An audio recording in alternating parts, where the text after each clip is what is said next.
Sonic the Hedgehog has been adapted into nearly every possible format of media throughout his lifetime, from games to TV shows to big-budget movies and beyond. And you could certainly argue that many of the entries in his extensive history have been a mixed bag. However, Sonic has managed to maintain a cultural relevance consistently since its conception.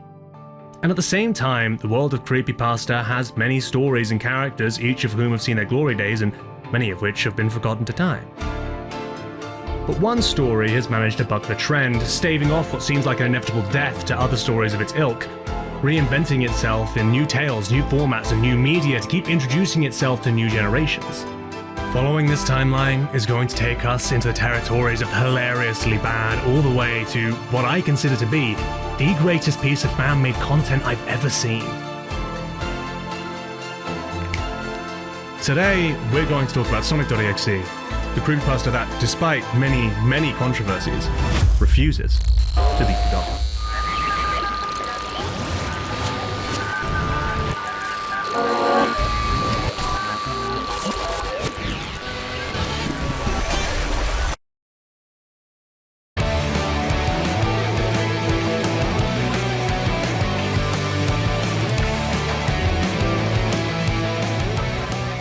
In 1990, Nintendo had a dominant grasp on the video game home console market. 25% of homes were host to an N64. Game Boy released the year before to sell 700,000 copies on its first week on shelves. In 1998, Super Mario Bros. 3 was the best-selling video game of all time. Sega, developers of the Sega Genesis console, stood as Nintendo's biggest rivals. 16-bit arcade graphics. But they knew if they wanted to continue standing toe-to-toe with the company that held such a brutal monopoly on the video game home console market, they were going to have to get serious. They needed a ringer to pave their path into the video game Hall of Fame and the head of the market. In pursuit of this goal, Sega's then president, Hayao Nakayama, held an international competition, challenging teams of employees to present a game with a mascot iconic enough to rival Nintendo's Golden Plumber Boy. Enter Naoto Yoshim and Yuji Naka, two Sega employees poised to change the course of Sega and the video game industry forever. Yuji Naka created a demo in which a sprite was capable of moving smoothly around a curve by determining its position with a dot matrix. This innovation led to Sega accepting the project, but it wasn't until Oshima developed the protagonist for the project that this story starts to really matter. The team needed a character that could roll into a ball due to the nature of the gameplay. They had originally intended to use a rabbit, but this was eventually scrapped in favor of a hedgehog. A hedgehog with teal fur to match Sega's logo, red shoes inspired by Michael Jackson's Bad album, and a personality inspired by Bill Clinton. Yes, Bill Clinton, then governor of Arkansas and not yet president/infamous adulterer. Whoa! Whoa! Whoa! Yeah! Whoa! From here, the rest is of course legend. The game releases and is a huge success. Sonic becomes a household name with merch, TV shows, extended canon, and a multitude of sequels. The first three games are classic and beloved, and the rest exist, best described as critically received and well-known. However, while Sonic's legacy was developing somewhere in the world, there was an individual growing up, watching the shows, playing the games, and falling in love with Sonic. We will know this man as JC the Hyena. JC was going to spin Sonic in a whole new direction. August 2011. The headlines are full of royal weddings, the Harry Potter movie saga is drawing to a close, You're a wizard, Harry. and J.K. Rowling is yet to destroy her reputation. And us, strange little outcasts with our eyes on the Creepypasta wiki, would have seen a new story pop up in the annals. The story of a game haunted by a dark presence. This was Sonic.exe. The idea of a creepypasta about a game twisted by some presence, be it ghost or ghoulie, was not an original one, even at the time of Sonic.exe's conception. Ben Drowned had been released in September of 2010, the tale of a copy of The Legend of Zelda: Majora's Mask that was inhabited by the ghost of a young boy, twisting and distorting the gameplay into something sinister. It's a classic, one day worth covering in its own right. What is perhaps most genius about Ben Drowned, however, is the video footage that came alongside it. Using GameShark codes and video editing software, Ben Drown's creator, Alex Hall, was able to create several videos that display the game acting in unsettling ways. Most people at the time had no real understanding of how something like this was possible, so it caused a stir in the community, developing an enormous following and notoriety that inspired many stories in the years to come. One of those was called Pale Luna, an internet urban legend spawned from a My Little Pony fan game that, supposedly, infected the host's computer with malware, starting out briefly as a simple jumping puzzle platformer where you play as a My Little Pony character. The game would stop abruptly to show this spooky image of one of the My Little Ponies, I don't fucking know which one, up close and personal with the computer monitor.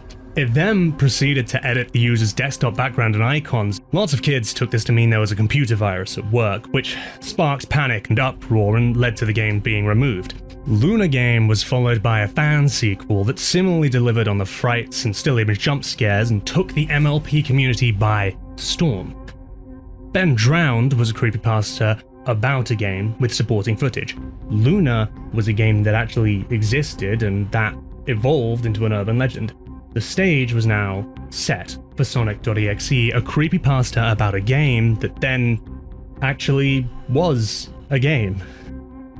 Written and released in August of 2012, Sonic.exe is a story published to the creepypasta wiki by a user known as JC the Hyena, real name Jack Cranley. So, enough beating around the bush. Let's talk about what we're here for. Sonic.exe. What is it about? Who is it about? And what does it smell like? Sonic.exe is the story of a teen, Tom, that receives a CDR disc in the mail. The story is told in Tom's first-person POV as we follow him through his encounter with the eponymous executable file. Attached to the parcel is a note from his friend Kyle instructing him to destroy the disc and to by no means dare play it. Inspecting the disc, Tom sees the word Sonic, and being a huge fan of Sonic the Hedgehog, he immediately decides to give it a spin on his PC, clearly illustrating why he was the worst possible person to have sent this disc to. Upon loading the game, our narrator describes the scene as a clearly hacked version of Sonic boots up for a moment, showing a twisted version of the title screen that contains hyper-realistic blood. The roster of playable characters does not include Sonic as normal, but has the odd addition of Dr. Robotnik, Sonic's mustachioed nemesis. Tom selects the character of Tails and is perturbed to see the fox in clear distress amongst a field of corpses, gore, and viscera. Making his way through the scene, he encounters Sonic, facing away. A cutscene begins. Tails taps Sonic on the shoulder, to which he suddenly opens his eyes and displays two black voids with red dots for pupils, before the screen flashes displaying text saying, "Hello, do you want to play with me?" Actually, hang on, let me channel my inner Sonic for this one. Pause. Let me channel my inner Sonic for this one. Hello, do you... No, hang on, that's not it. Hello, do you want to play with me? Is that Sonic? What does Sonic sound like? Do you want to play with me? Hello doesn't sound right for Sonic. He'd be like, "Hey, do you want to play with me?" He'd be too snarky to say hello, surely. Hey, let's move on. He's booted back to the main menu where he sees Tails now grayed out, molding. A similar process repeats with Knuckles, Sonic tormenting him by chasing him down, flashing text saying, "I found you," and eventually booting him back out to the main menu where a grayed out Knuckles is looking considerably worse for wear. The author decides to take a break for a little bit and falls into a sleep haunted by dreams of Sonic and his hyper-realistic red and black eyes. Tails and Knuckles asking from somewhere in the darkness why he let Sonic get them, as Sonic torments him, laughing that he's a lot of fun to play with, just like his friend Kyle. Our author wakes up, unable to resist finally playing the game with Robotnik, the last remaining character. Robotnik seems uncomfortable and nervous, the same as Tails and Knuckles. Tom leads him down a staircase into some torchlit dungeon, into an unknown depths where, once again, Sonic bursts into the scene, and the game presents with a wall of red static before Sonic's head appears on the screen. This time, though, it's crying hyper-realistic blood, the spookiest kind. Sonic laughs 3 times, and Tom feels as if the sound is so close. It could be in his room. It could be right behind him. Then the game turns off, taking Tom's whole PC with it. Tom sits in bewildered and terrified silence for 25 seconds before a voice from behind him comes, saying, Try to keep this interesting for me, Tom. And he turns to see a Sonic plushie on his bed with bleeding eyes. As you can tell by my reading, this isn't a story I can take entirely seriously. Its writing isn't the strongest on a technical level, it reuses a lot of its own weird phrasing and simplistic language, and honestly, just the topic and way Tom reacts feels totally dissonant. If you told me the story was a parody, I'd probably believe you. There's many sections where he seems to think Tails and Knuckles are real and are really suffering in the game rather than bundles of data in the not-so-large memory bank of a CDR disk. I was so shocked by what had happened. Did Sonic murder Tails? No, he couldn't have. He and Tails are supposed to be friends, right? Why did Sonic do that to him? Buddy, you need to go outside, we're worried about you. It's a very strange way to feel about these characters in what very much appears to be some hacked version of the game. What is really needed somewhere in this narrative is just a moment where Tom identifies something a little bit more eldritch towards the player characters. And what I mean by that is a moment where an unknowable feeling washes over him, making him drop logic. Let's say during the sections where Tom is freaked out by Tails breaking the fourth wall to desperately point at the exit, Tom could say, "Something in his eyes, beyond the pixels. I can't explain it, but something in the look of desperation was too genuine for a 16-bit character." Like he's a functioning, logical person, but something in the game is pushing him outside of that. Then, when Tom says something like, "Knuckles was panicking even more, and even I felt like I was going crazy. Sonic was practically playing with us. He was playing a sick, twisted little mind game with me and Knuckles."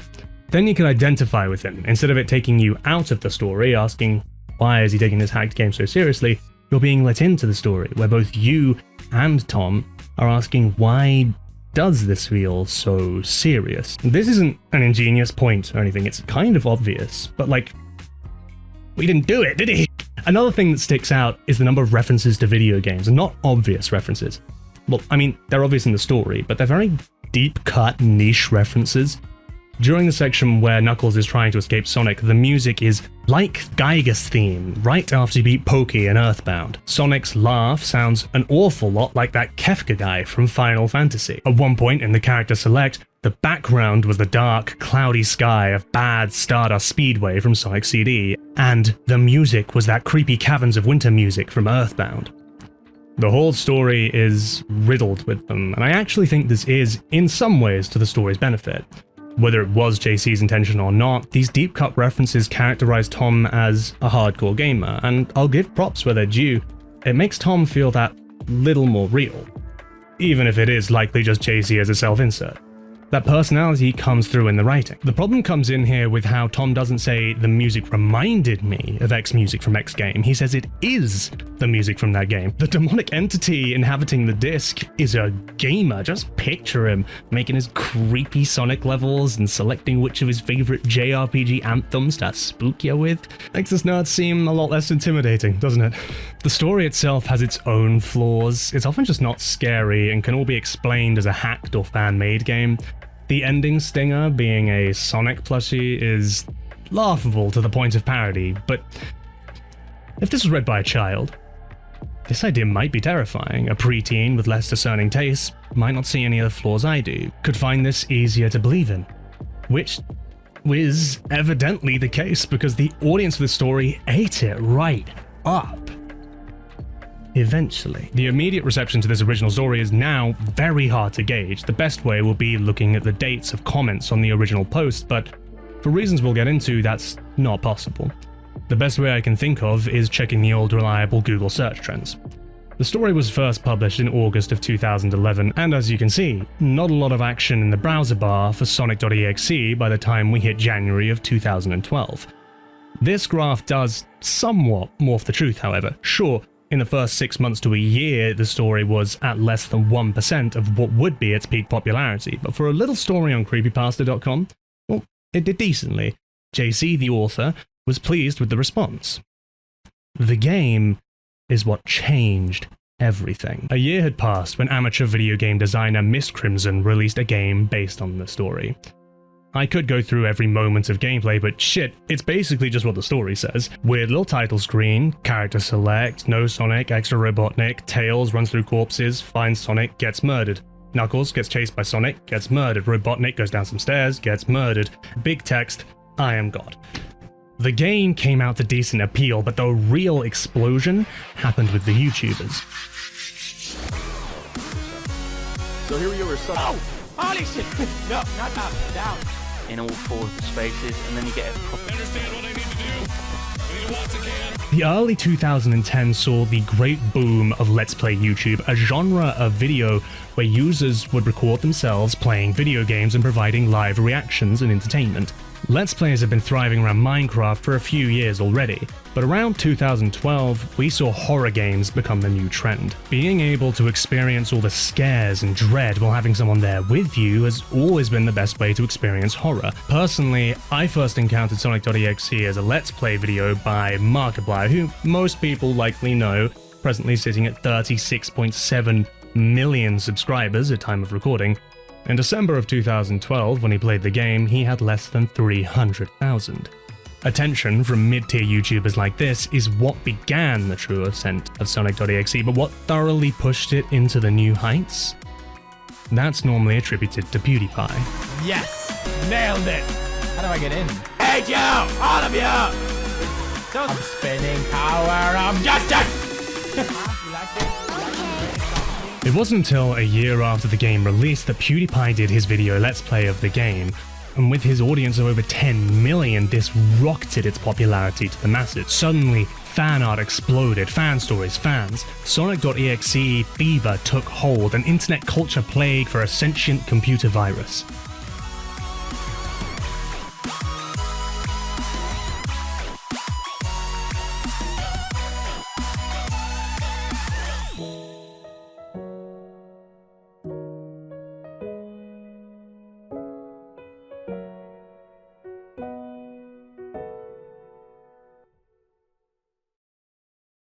Now we've got the full picture of the rise of Sonic.exe, let's add a few addendums to our timeline. 25th of March, 2012.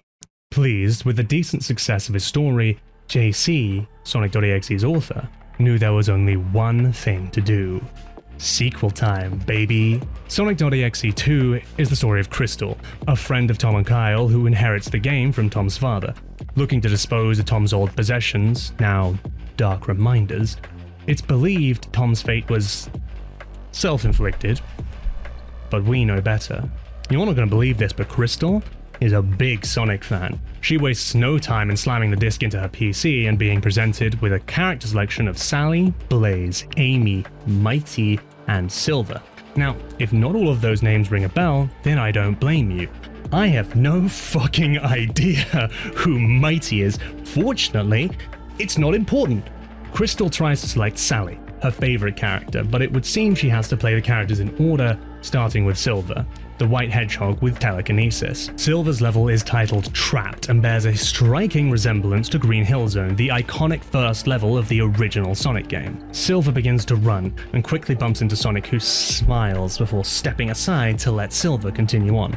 The level contains no obstacles, but after 30 seconds of running, Sonic, aloft in flight, enters stage left in pursuit of Silver and gaining until he finally catches him and the screen goes black. Screeching blasts through the speakers and Silver's miserable fate is left to the imagination.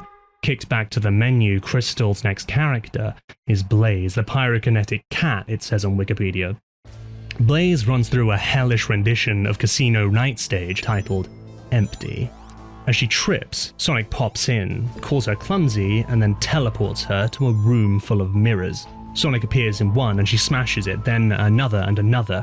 Suddenly, the broken glass begins to rise up and spin around the character, surrounding her in a cloud, and then glass shards from all angles. It's not a good ending for her. So far, this is just the first story again, with different characters dying in different ways. Classic horror sequel ground, but I think that's more for slasher movies than for creepypastas. Fortunately, we're about to change things up a bit. Sally's level, Madness, starts out with some nice, simple jumping puzzles and a chaotic stage, as if she had walked right into hell itself.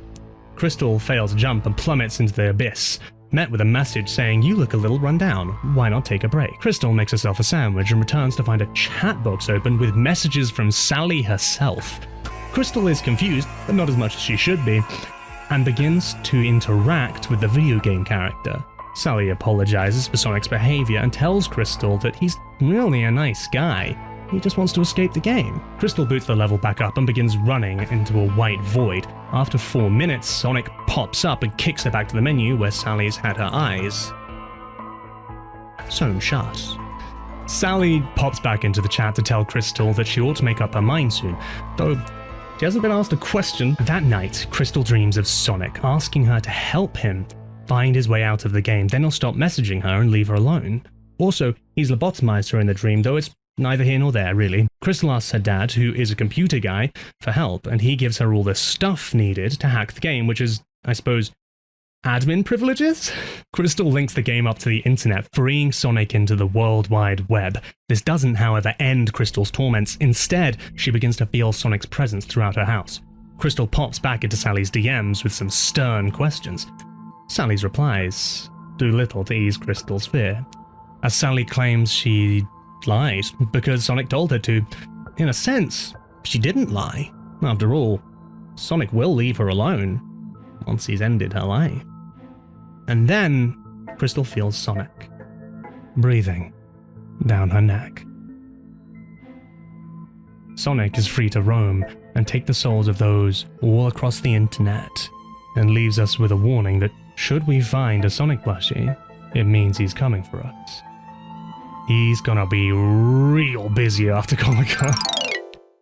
This story is a weak follow-up. Even the fans didn't seem to care too much for this entry, and it is pretty much forgotten at this point, excised from JC's canon soon after. It brings back all the things you would expect. Crystal has plenty of video game knowledge, recognizing Sonic's Kefka laugh, all the different Sonic music, the stage looked like the sky of the Twilight Realm from Zelda, only in a very good 16-bit pixelated form. You could see why her and the protagonist of the first story were friends. The chats between Crystal and Sally are very entertaining. The idea is ridiculous, and I love it. Crystal having almost no reaction to it, bearing in mind it is not part of the game, it is some separate chat window. Imagine if you were playing God of War and Kratos hit you up to call you a fucking noob. Other than that, it brings very little to the lore other than setting Sonic free, but that story is hard to follow up. What would Sonic.exe 3 look like? We can only imagine. It doesn't exist. Because, as I said before, JC quickly rolled back this entry and created an alternative sequel to Sonic.exe, one much better remembered by the fans. Round 2 is told in majority via the diary entries of a detective named Derek Green. Derek's unspecified boss tells us both Derek and his sister have previously died, that Derek and his sister were on the case for the Sonic.exe killer, a serial killer with little to no MO, other than every victim owning a destroyed PC with data from something called Sonic.exe on it. Then he transposes Derek's diary for us to read, hoping we might find some kind of clue within it. Derek's first entry is about receiving a journal from his sister Chelsea. The date marked is December 15th, 2011. In the following few entries, Derek and his sister, both detectives, are put on a murder case in the suburbs.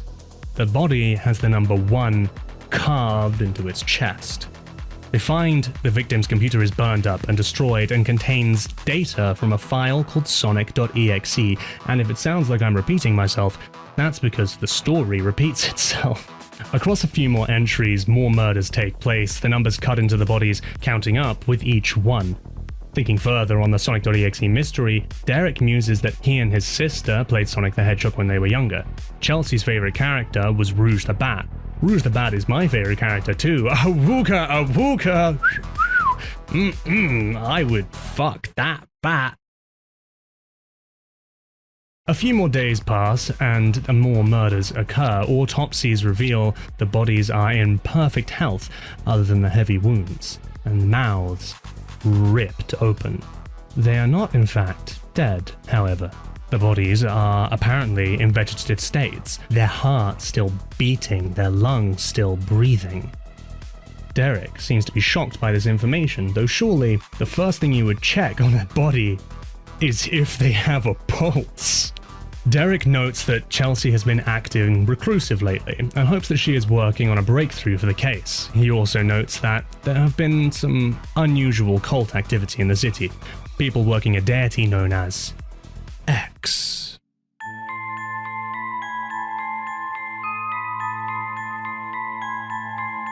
Derek soon comes around to thinking that whatever Sonic.exe game is, anyone who plays it dies soon after.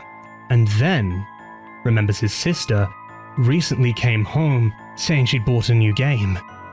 Derek leaves the entry in a rush to save his sister, pausing only to explain his panic. By the time he finds her, he is too late.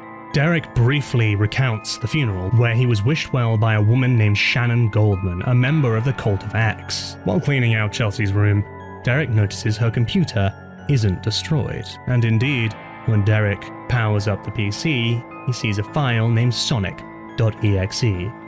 Derek makes the wise decision to not play the game, but it doesn't stop Sonic invading his dreams and demanding he play it. 24 murders have taken place by this point.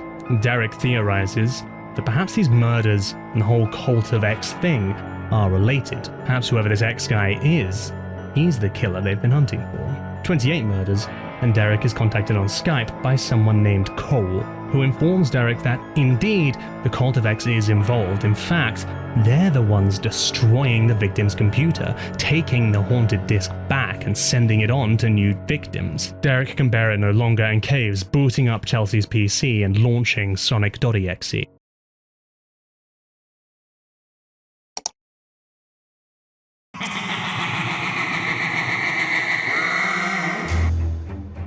The menu screen is normal until Derek hits start and Sonic's eyes turn into those familiar black voids adorned with red dots for pupils. The character select presents Derek with Shadow, Rouge, and Sally.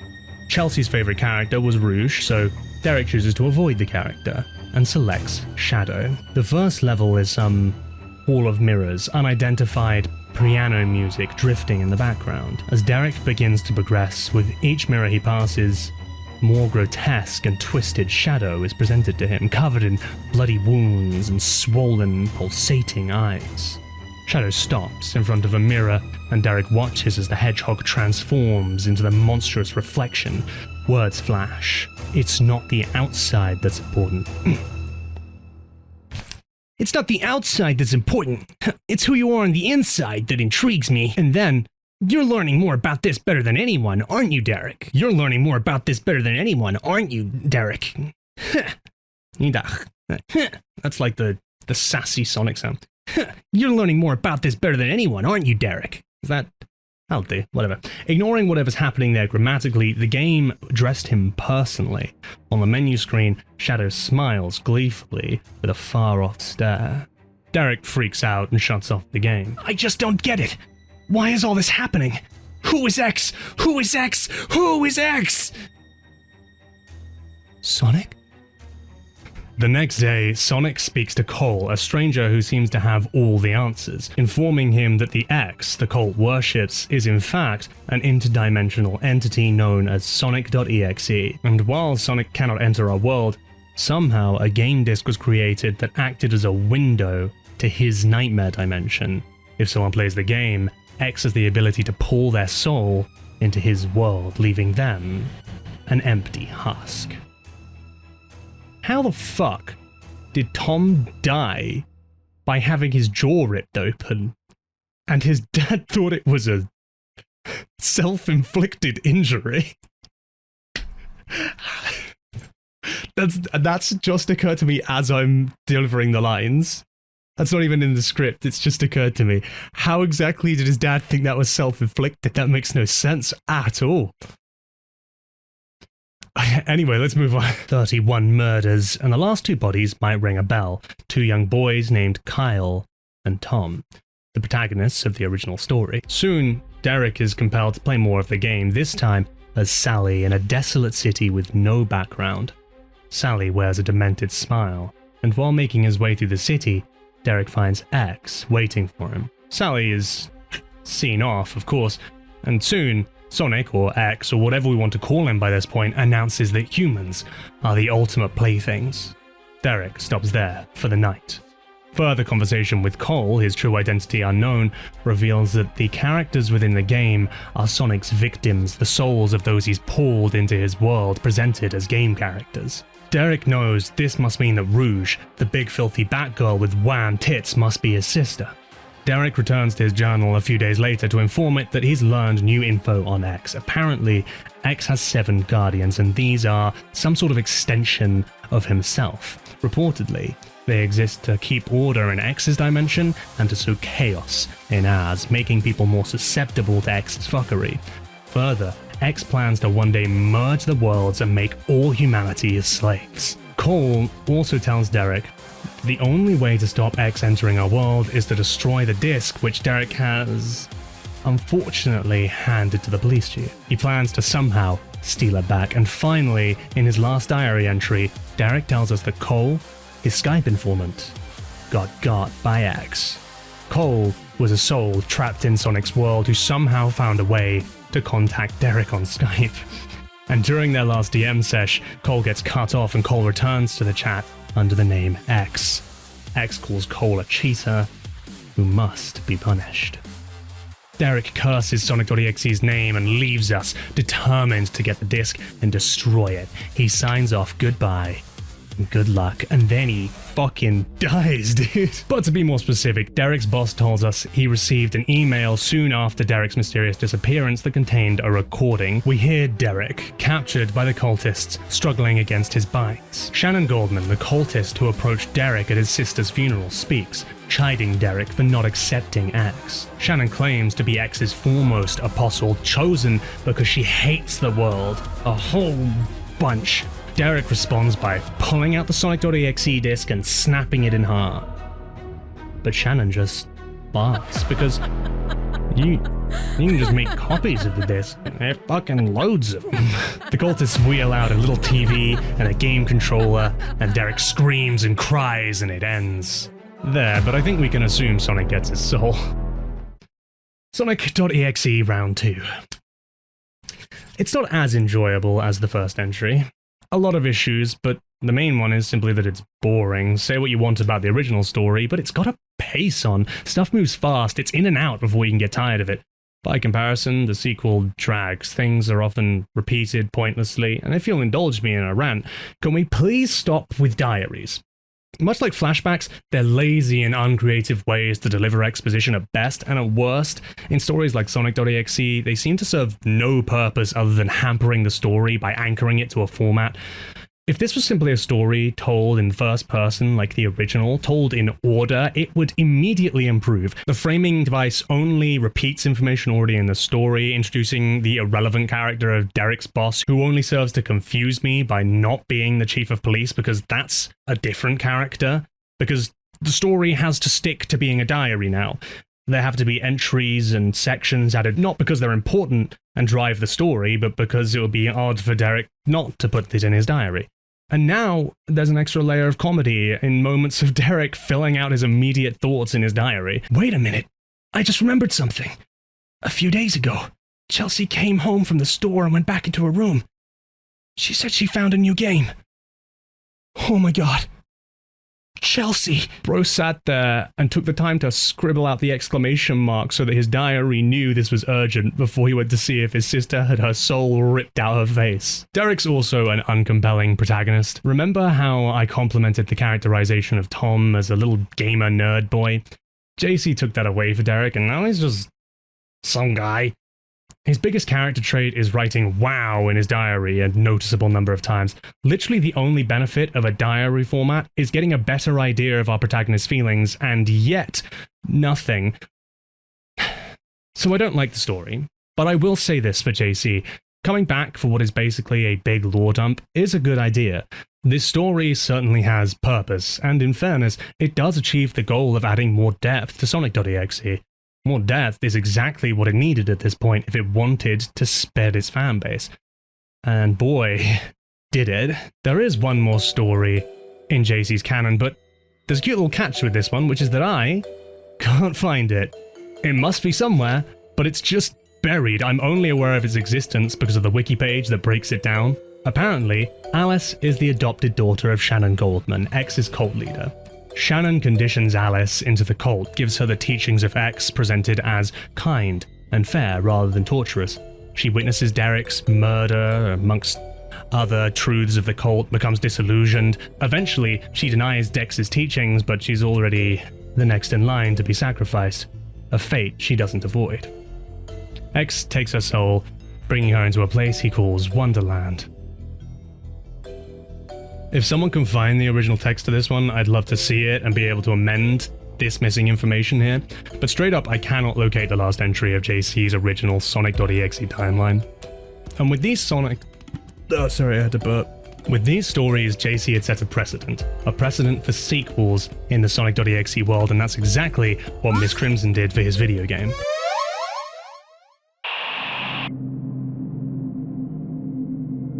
The sequel was not based on Sonic.exe 2 or Round 2, it was based on a fan story by Joresu Oni, titled Sally.exe.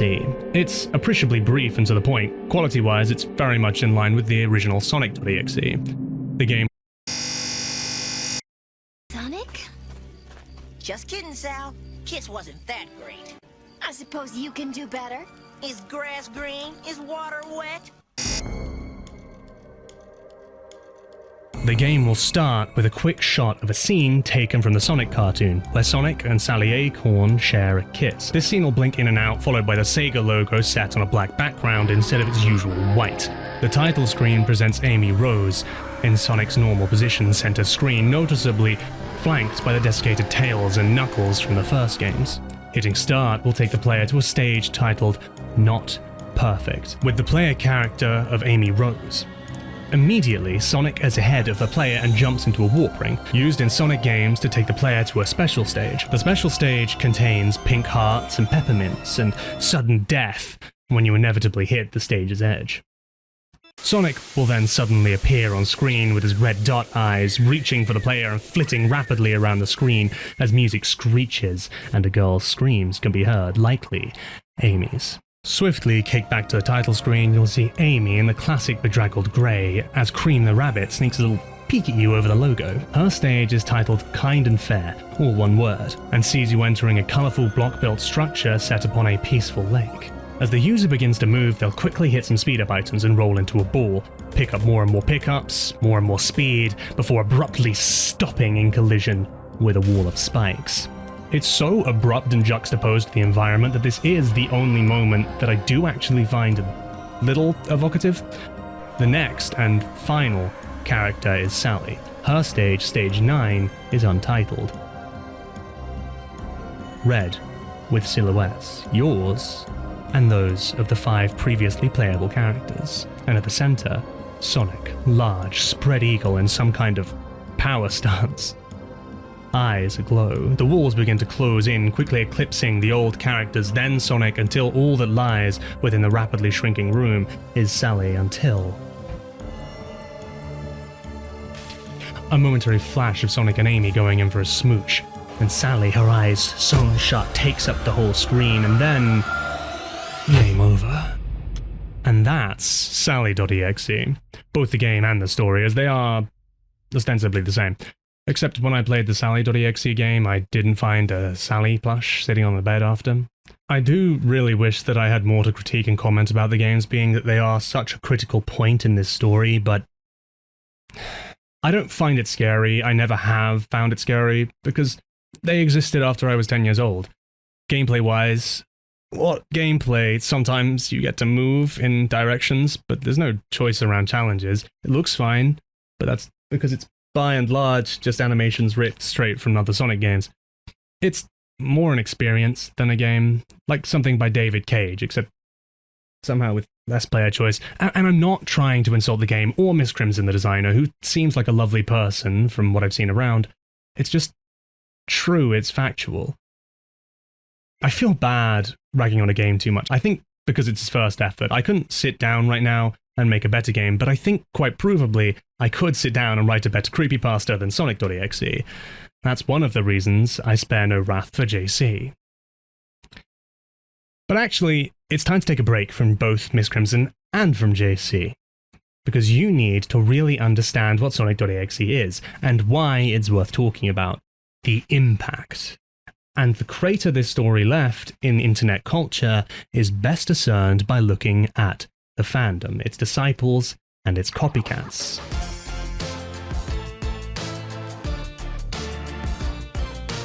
DeviantArt, the website where every amateur artist can share their passion for a stylus and tablet that is also blocked by most adult content filters. If you stretch your legs and go for a scroll upon the Sonic.exe tag, you'll be met by page upon page of dedicated fans showcasing their art for X, and it's nothing to be sneered at. Many of these artists are incredibly talented. So many favorites and comments and so many pieces of fan art. Just look at it. There's no way to know for sure how much there is, but it's not just hundreds, not just thousands. Sonic and his empty eyes transformed into every style and interpretation after interpretation. Okay, it's not all masterpiece after masterpiece, but that says as much about what this story means to people. Artists with little experience pick up their computer mouse and think, what should I make? And millions answer that question with Sonic.exe. I won't sit here with this feed scrolling past for too long because it feels rude to steal too much fan art from this video. But look how many artists just starting out made Sonic.exe their muse. Look how many talented people with their incredible skills towards the main antagonist of... I mean, you heard that story, right? I mean, how many of you were there? How many of you took part in this? Added another brick to this interminable wall of fan art? Let me know in the comments below, and while you're at it, like and subscribe and share this video on your family group chat. Your mum's gonna love it. Sonic.exe fan stories are no less abundant, though perhaps of lower average quality. Not all of these stories are exclusively Sonic.exe. Many are mashups of multiple creepypasta patties, but any question or query you've ever had about Sonic.exe is answered. Every possible scenario in glorious detail. Creepypasta boyfriend. Ever wondered what it would be like to date your favorite creepypasta boy or girl? Well, 318,000 people have, and author Bubble Tea BTS is giving the people what they want. After reading, I can tell you that he oversteps his bounds, but his confidence is a little sexy. This project is amazing. No notes. Keep up the good work. The nightmare within me is the tale of Shadow and Sonic cohabitating while all the girls are on vacation. The two start out as enemies, and there's only 4 parts out right now, but I get the feeling they're going to end this as lovers. We'll have to wait and see. The latest chapter sees Sonic being possessed by a spirit called EXE that has escaped from a game disc. I can't wait to see what happens. This one's about Lord X meeting an insane, evil version of Sonic and the two falling in love, attempting to take over their world and ending with both being killed by Shadow, resting together for eternity. It has 23,000 reads and holds the 5th position for the Sonic.exe tag, and the 76th position for the Insanity tag. Fem.exe's X Reader showcases fan art and personalities of all of the most notable Sonic.exe characters, gender flipped. Also, they all get into a polyamorous relationship. Now, you might be seeing a theme between all these stories, but this is just on Wattpad. If we head over to Archive of Our Own, it's way more graphic. Now, I'm not going to try and read any of these because, frankly, Archive of Our Own's user interface is a hellscape, but these tags tell you everything you need to know. Ever wanted to read a story with Sonic.exe, Amy, Lightning the Lynx, Shadow, Rouge, Amy, Sunky, swearing, blood and gore, cannibalism, explicit sexual content, major character death, and non-consent? Well, you can. You sure can. It has 7 chapters and half as many words as the script of this video. Sonic.exe, Zuko from Avatar, Master Hand, Dwayne The Rock Johnson, Agent Smith from The Matrix, and graphic depictions of violence? You betcha. Check out this story with Lord X, Cuphead, Harry Potter, and Undertale that's tagged with graphic depictions of violence, major character death, and underrated. Oh, that's enough of that. Check Game Jolt for the list of Sonic.exe games, and yes, a lot of them are clearly shitposts, but you can just scroll and scroll, and these are all games you can play in at least some sense, though I wouldn't recommend it. There are definitely some great games in here, but that's like saying there's some diamonds in that minefield. No thanks. I'll take your word for it. I mean, unless you want to like and subscribe and then Maybe I'll upload a video where I play them all. Maybe I'll even rank them. If you hate me in this video and want to see me suffer, that means you should also like and subscribe. But that's just the vast array of Sonic.exe fan creations, and in my opinion, the far more interesting thing to check out are the copycats who grew their own fandom. What do I mean by that? Mario.exe. So, in 2013 or so, a user named ABC Dario created a game with the title Mario.exe. In some capacity, it told the story of a boy that was bullied at school, until one day, his bullies pushed him down the stairs to his demise. For reasons unknown, the boy's vengeful soul infected a cartridge of Mario Superstars 64.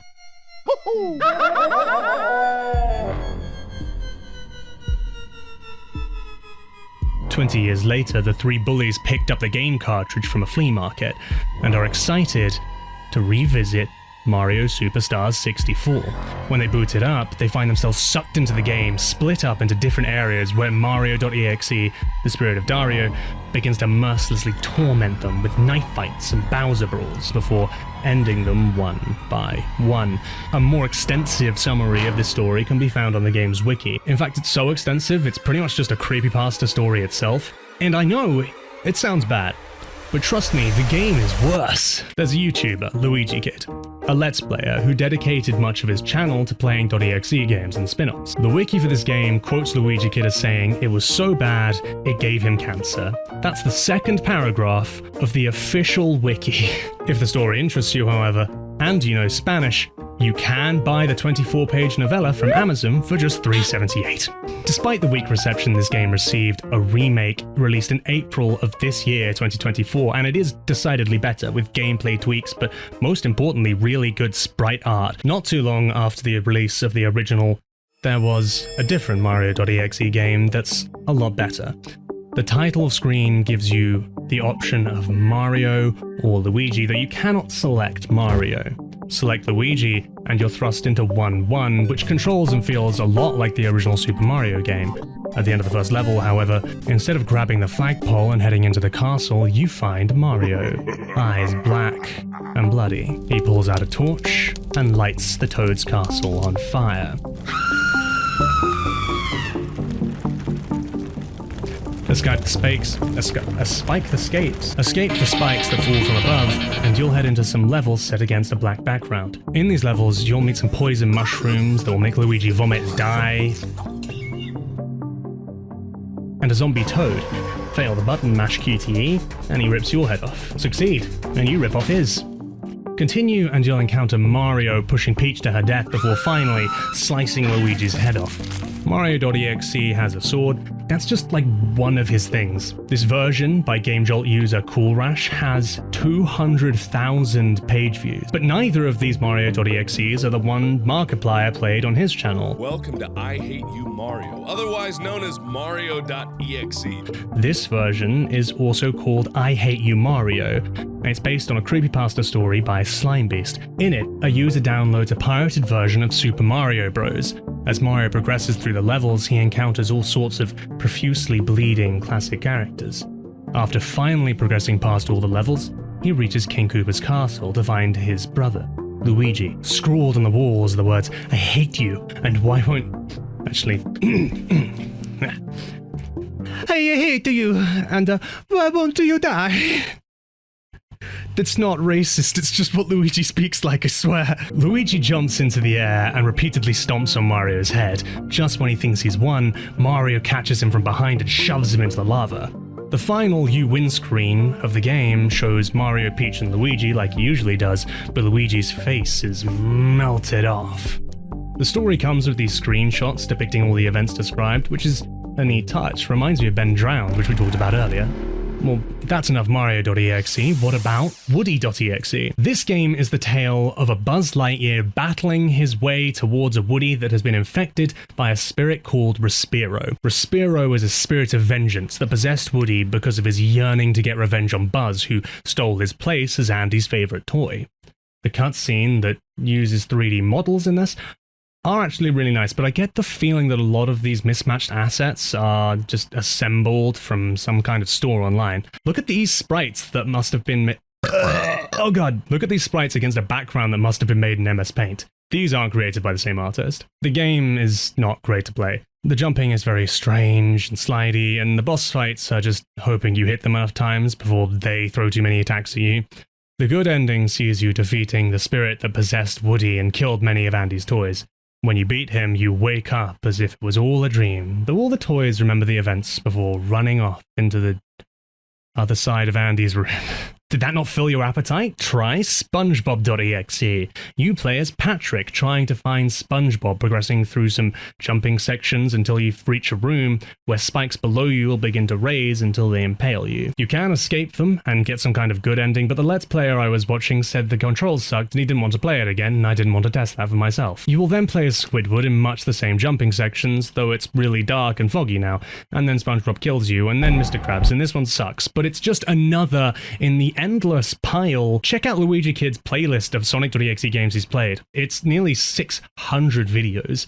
There's Sonic.exe, Mario.exe, Peppa.Pig.exe, Banjo and Kazooie.exe, Fall Guys.exe, Fire Emblem.exe, Mario.exe, Among Us.exe, Minions.exe, Discord.exe, Peppa.Pig.exe, but a different one, Mario.exe, Discord.exe, Google.exe, PS5.exe, Sunky.exe, Kirby.exe, Mario.exe, Mickey Mouse.exe, Peppa.Pig.exe, but it's a different one again, Mario.exe, also a different one, a different Mario.exe, Sonic.exe, but a different one, Sonic.exe, but a different again, and another one, Sonic.exe, Sonic.exe, Sonic.exe, Sonic.exe, Sonic.exe, Sonic.exe, Sonic.exe, Sonic.exe, Sonic.exe, Sonic.exe, Sonic.exe, Sonic.exe, Sonic.exe, Sonic.exe.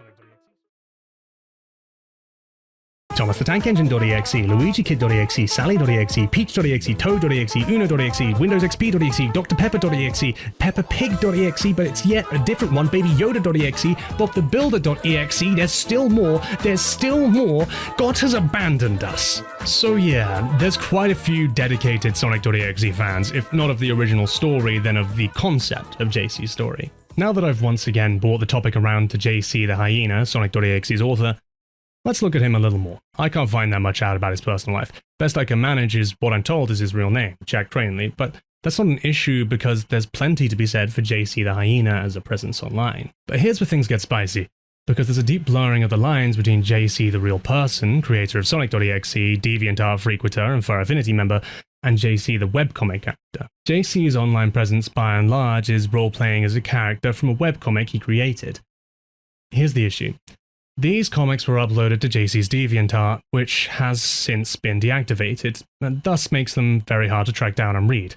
I only know any of this because of a page on the Villains Wiki that explains the character of JC within the comics. Whatever it may have been, the important part is the character that JC was. JC the Hyena, aka Sir JC the Hyena, was the on-again, off-again antagonist and occasional collaborator of the Sonic gang. Malicious but kind-hearted deep down, running a corporation called Hyena Laboratories Inc., JC is, most importantly, a god, creator of the world. And then Jack created a horror version of the same concept and got famous. I don't think this is necessarily important to the story of Sonic.exe, but I do think it says interesting things about the person we later found out JC was. For those who are unaware, Jack Cranley, the man behind JC the Hyena, was eventually ousted from the internet after being accused of manipulating underage girls, mistreating his partner, and engaging in explicit roleplay with another underage individual. I don't particularly want to linger on this topic for too long, but it's important for you to understand why I have no sympathy for this man, and will happily revel in being mean about his stories, and now you can feel no guilt as we laugh at this man-child. It was January of 2014. The day started like any other. People went about their business, birds chirped, the sun shone, and then there was a word. And the word was spreading. And the word was that Sonic.exe, well, it was gone.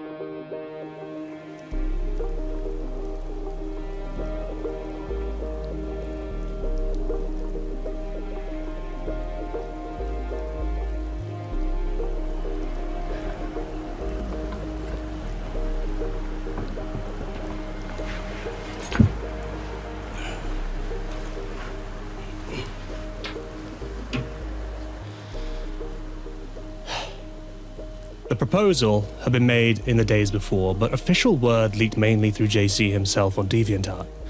Creepypasta Wiki had decided to remove Sonic.exe for not meeting quality standards, regardless of its popularity.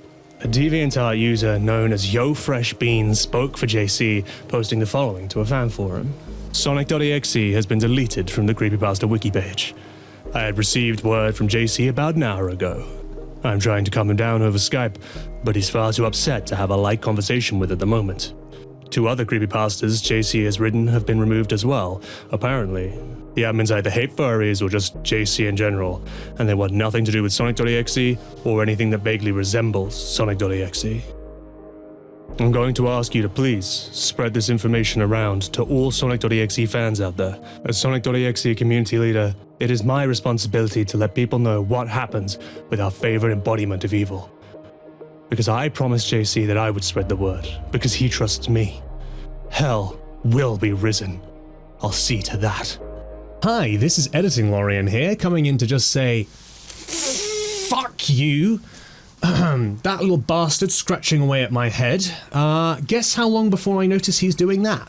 Go on, guess. Put it in the comments, I'll pin whoever gets it right. I wish I could dig up more of the discussion between the moderators before the decision, but it's either buried or entirely behind closed doors, and for that reason, I'm left to mostly view and recount it from the aftermath.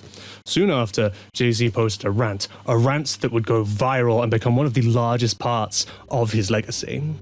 I deeply regret to inform you all that I have received some bad news. The admins of Creepypasta Wiki have finally decided to delete Sonic.exe off of the wiki on the grounds that it was badly written and had too many cliches, and was a bad example of what should be a creepypasta. Bull friggin' horseshit. As you can see, I am furious with the fact that my masterpiece, which has won the hearts and millions and has been a massive impact on the internet, is being bought down by a bunch of jealous, arrogant furry haters. But this does not mean I'm going to just sit down and take this lightly. No, no, no, no. They have been messing with the bull, and now they've called out the horns. Listen, everyone, I need your help with this. We are at war here. I want every Sonic.exe fan who is reading this to get the word out. I want you to tell every other Sonic.exe fan out there, every fanatic, every artist, every follower of my creation about this. Tell your friends who are also Sonic.exe fans if they have to. Tell them we have to keep the spirit of Sonic.exe alive. More fan art, make more videos, block the haters, praise Sonic.exe like you never have before, build websites dedicated to his greatness. Whatever you gotta do to keep him alive and strong, just do it. The deletion of Sonic.exe from the wiki is but a minor cut on our flower of greatness, my friends.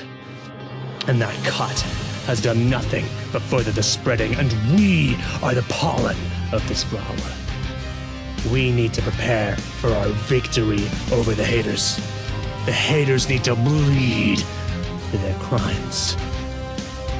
Rejoice, my fellow Sonic.exe fans. Our glorious little hellspawn shall have the last laugh yet. This will be his ultimate victory. The absolute subjugation of the internet itself.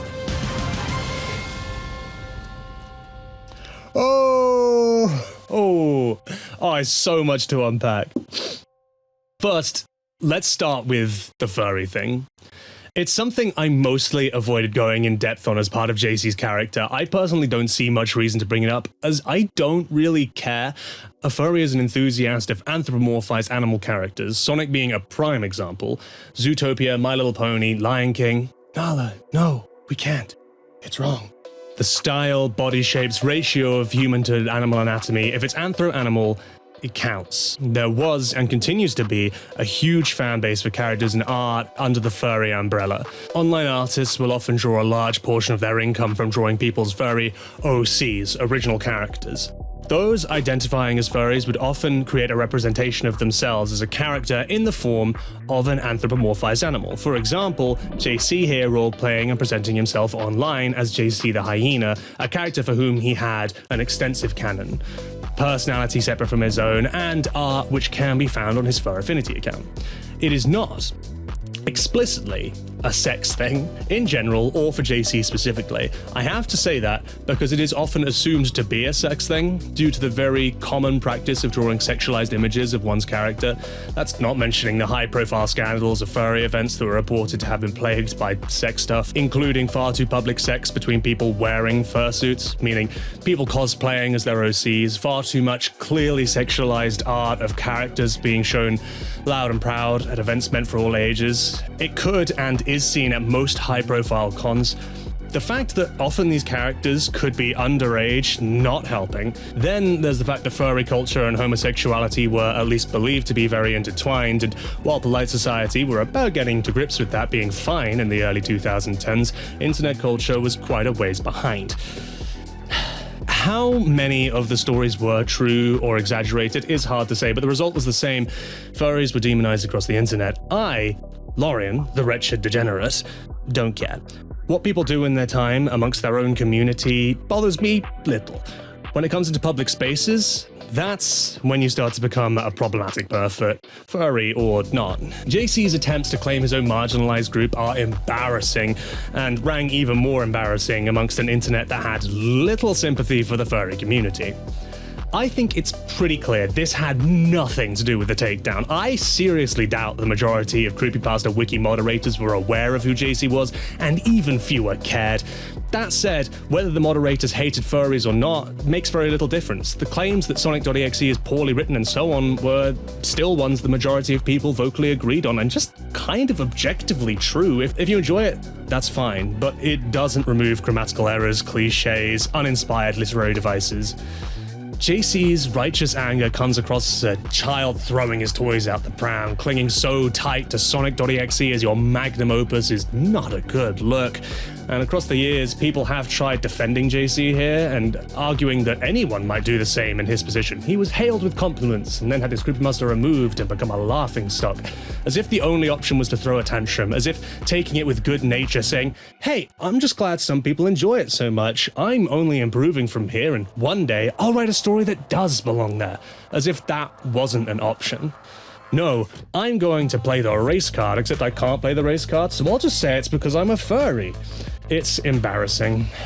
However old JC was at the time, which, okay, hang on, wait, this isn't actually part of the script, but let me just say, okay, so while I was editing the first part of this video, I actually did stumble across a supposed age for JC. Apparently, I think it was 1993, which makes him 18 when the first story was released. I think that's right. Which, like, changes everything about all of this. Like, my entire mind has been shattered on the whole topic. Keep that in mind for the rest of this. He was 18 when he first wrote Sonic.exe. This that we're talking about here, he must have been like 20. JC's call to war, believe it or not, didn't lead to a new era of internet culture where Lord X was king and furries were respected. For the most part, things were quiet in the Sonic fandom for a couple of years. There was peace in the valley despite the warlord's declarations.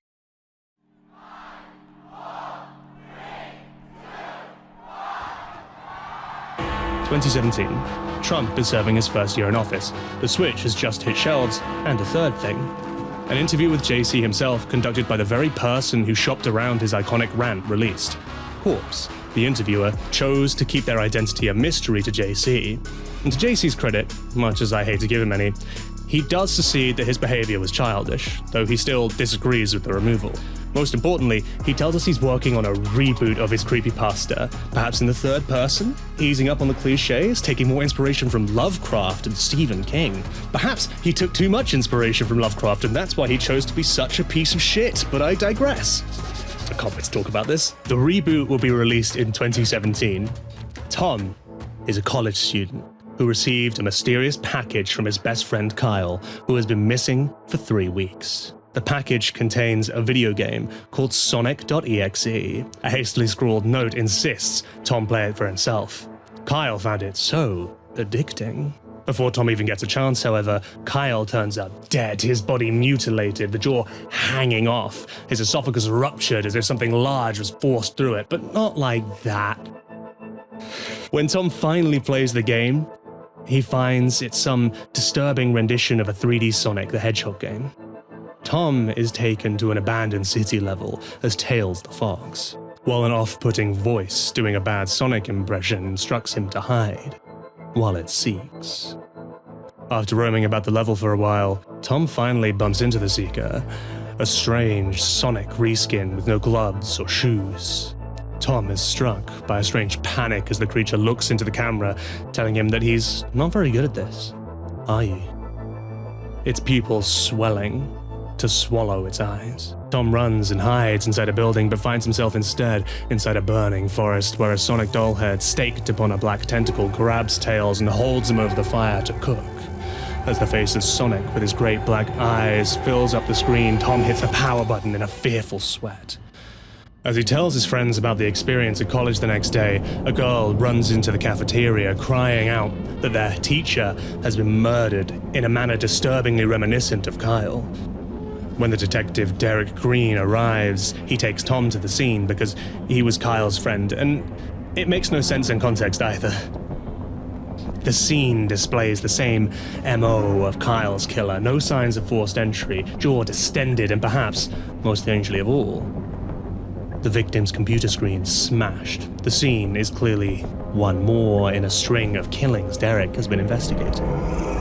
The college doesn't shut down, however, and so Tom and his friends are able to go to the anime club room and use the projector to play this strange Sonic game. The scene is once again disturbing as they play Sally, making her way through a hall of rooms, stumbling across the mutilated hanging body of Fiona the Fox, a character from the Archie comics. Leaving in a hurry, they suddenly find themselves back in the empty city Tom explored the day before, until the projector screen begins to distort and digitally tear. Sonic appears in the display, morphs into a nightmare form, reaching forth from the screen, coming out of the projection. Tom hits the power in a fearful sweat. Wait, we already said fearful sweat, that was the previous one. Let's try a different line. Tom hits the power and unplugs the screen, getting rid of the monster. The next day, Tom learns about the cult of X at the library. Same as the original story, there are a bunch of so-called wackadoos worshipping an entity known as X.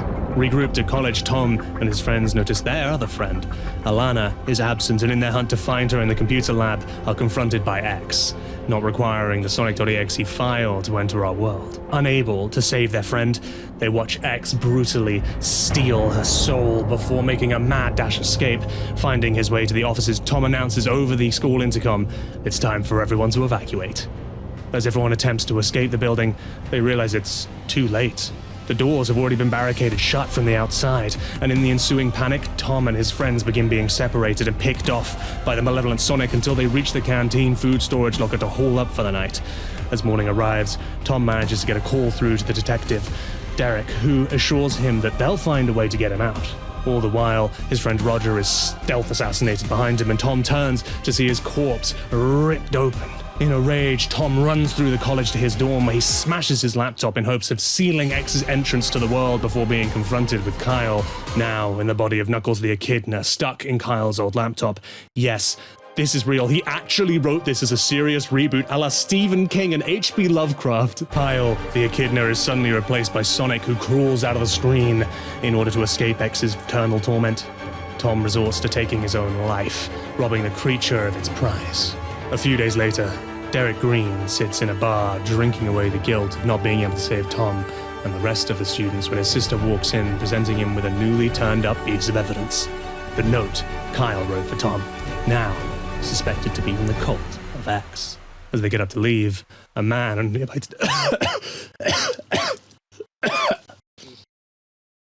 As they get up to leave, a man on a nearby table pulls out his phone. And I need to look up the line. I don't actually have it written down. Give me 1 second. Hey, hang on, hold on. I'm just grabbing it. Yeah. Don't worry. I'm just about to get the line. Yeah, no, I'm good. How are you? Yeah, no, I'm just trying to find it. Yes, ma'am. I won't disappoint you. I am a soldier enforcing Lord X's desires. I am always at his disposal. Thank you. Goodbye, Miss Goldman. Dun dun dun. Dun dun dun. End of chapter 1. Wow! What a story. When I summarize it all like that, it might not sound like an absolute slog, but trust me, it is. JC makes every mistake an overambitious writer does in this story. Wanting to write an adult, gritty thriller, he makes the mistake of thinking that longer and more detailed equals better. It was long as fuck, so I better fill up the word count with inane bullshit. It has 5 different characters, all with their own clear challenges to overcome amongst the clown monster shenanigans. It doesn't have a chapter to start with, and I kid you not, a breakdown of Tom going through the install wizard for Sonic.exe, agreeing to the terms and conditions, setting the game to install for 2 hours, and, while it does, ordering Domino's, telling us exactly what he orders, then putting on the Dark Knight, then, once the game is finished installing, closing down his laptop to finish watching the Dark Knight, and then, finally, playing the game 10 paragraphs in. I'm guilty of having done this when I was starting to write, but please, a note to fledgling authors: if you have nothing to say, don't say it. The difference between a short story and a novel is that novels have multiple intertwining stories, characters going through arcs, different hooks and mysteries that meet and diverge along the story. Sonic.exe does not. A story has never been so much just about one thing, and I haven't even mentioned the introduction yet. The story introduces itself with several paragraphs of rhetoric about the existence of mankind and whether we're alone. It's the exact type of masturbatory word vomit that feels so deep and powerful to the person writing it, when, in actuality, it says nothing and delivers nothing to the story. Musing on how humans of different creeds, factions, pose their different answers, how, when we explore far-off galaxies, we will still come pre-installed with our flaws. On how we continue to wage war and fight amongst ourselves for reasons big and small. Every word drips with the self-importance of an author who thinks they're Mozart with a computer keyboard, introducing the most groundbreaking piece of literature to ever grace the human race. Yet in spite of all this, new paragraph, we're still human. This is a story of such forces existing outside our world, a nameless darkness, a faceless evil that hungers for humanity. As you read the first chapter of this saga, you'll be taken into a world of paranoia, mystery, and madness as you follow the adventures of a single young man who inadvertently casts himself into something unexplainable and discovers part of something that utterly defies all reasoning within him and forces him into a desperate struggle for survival. This is the first chapter. Chills. I get chills. Oh wait, no, that's just my body involuntarily cringing. JC clearly wanted to set this up as an epic, a story so big it challenged philosophy itself, but no, it's not. This is a story about Sonic the Hedgehog who kills people. It's not Lord of the fucking Rings. Whoever thinks their story will be best started with several paragraphs that quite literally have nothing to do with the story, please, well, don't do that. Here's where I'll put down the creamy filling of my insult sandwich. After we get past the first half of chapter 3, the story improves dramatically. That will be the point where Tom actually starts playing Sonic.exe for the first time, and from that point onwards, he clearly had a lot more ideas and started to get more playful and imaginative. The pacing drastically improved, not in the territory of being great or even good, but better than terrible. Back to laughably stupid choices, another highlight is in chapter 5, after the events with his friends watching the projector screen. Wait, isn't that literally a scene from It? Tom hits the library for the classic demon research scene, where he learns about something called the 21-gram theory. In 1907, real guy, Duncan McDougal, attempted to measure the change in mass between someone the moment before their death and the moment after, with the intent of finding the weight and proving the existence of the human soul. The results that McDougal reported suggested that the human soul, in fact, weighed 3/4 of an ounce, or roughly 21 grams. Now, in reality, this experiment was flawed 6 different ways to Sunday, with a small sample size, selectively sampled results, and improperly measured results, so it's not taken seriously, but as a piece of world building, it's neat. The moment I read it, I knew it must be a real study I'd never heard of, because it's way too clever for JC to have just come up with. With this information, Tom inquires with Derek, the detective, next time they meet, about the victim's weight. Let's see.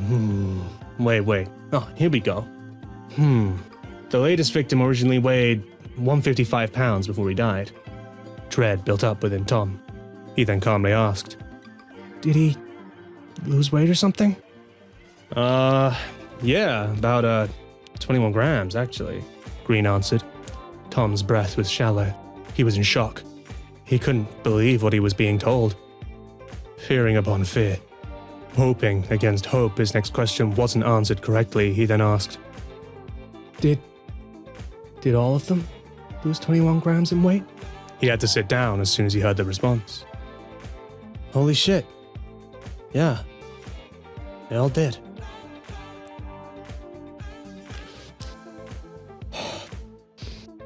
People's weight can fluctuate up to a pound day to day, depending on what you eat, drink, and so forth. Not to mention that with their jaws ripped off, they no doubt would have bled more than 3/4 of an ounce. Or did the CSI unit comb every bit of Kyle out of the carpet before weighing his corpse? Why even bother weighing them if something like the fact that every victim lost a specific amount of weight is not being taken into account? A professional detective never noticed this pattern?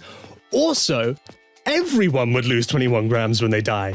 That's literally how the experiment was conducted. Whether Sonic steals their soul or not makes no difference. What does this mean for the case? It means the murder victims are dead. So, this story was rejected wholesale by the fans, and the critics tore it apart in equal measure. After this, JC stuck to fan art, making no further attempts at writing in the universe of Sonic.exe. From 2017 through 2019, Sonic.exe gently chugged along, its popularity surprisingly steady despite no great events transposing in the community. Until we hit 2020, until we hit June, until Sonic PC port.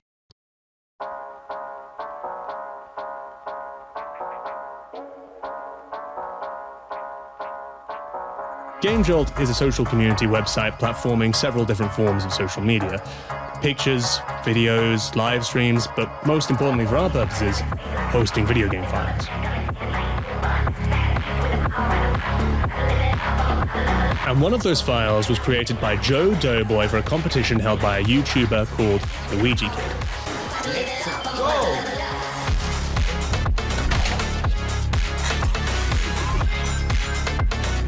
The competition called for his audience to create games in the vein of Sonic.exe, whether it be remakes, follow-ups, or entirely different games given the .exe treatment.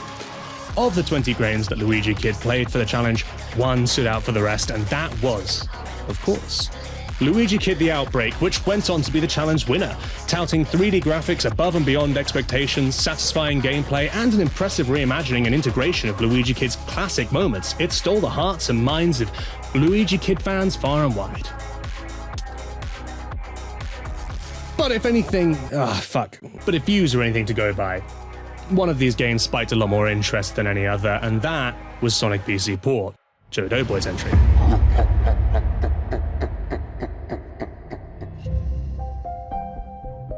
PC for Windows only. Okay, we'll see.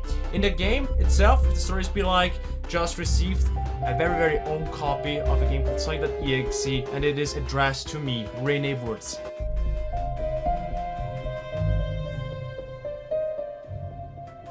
Playing as Tails, loading into HAL Act 1, the player, in this case assumed to be Rene was Luigi Kid, will notice Tails is missing his tails.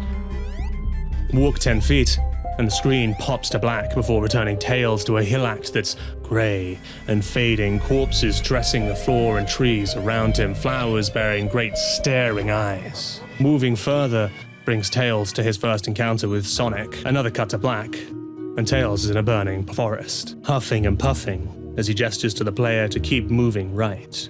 Moving much further incurs Sonic to chase the player down before Tails trips. Sonic moves onto the screen, shaking his finger at the player before distending his own neck with a sickening crack, and we cut to black again.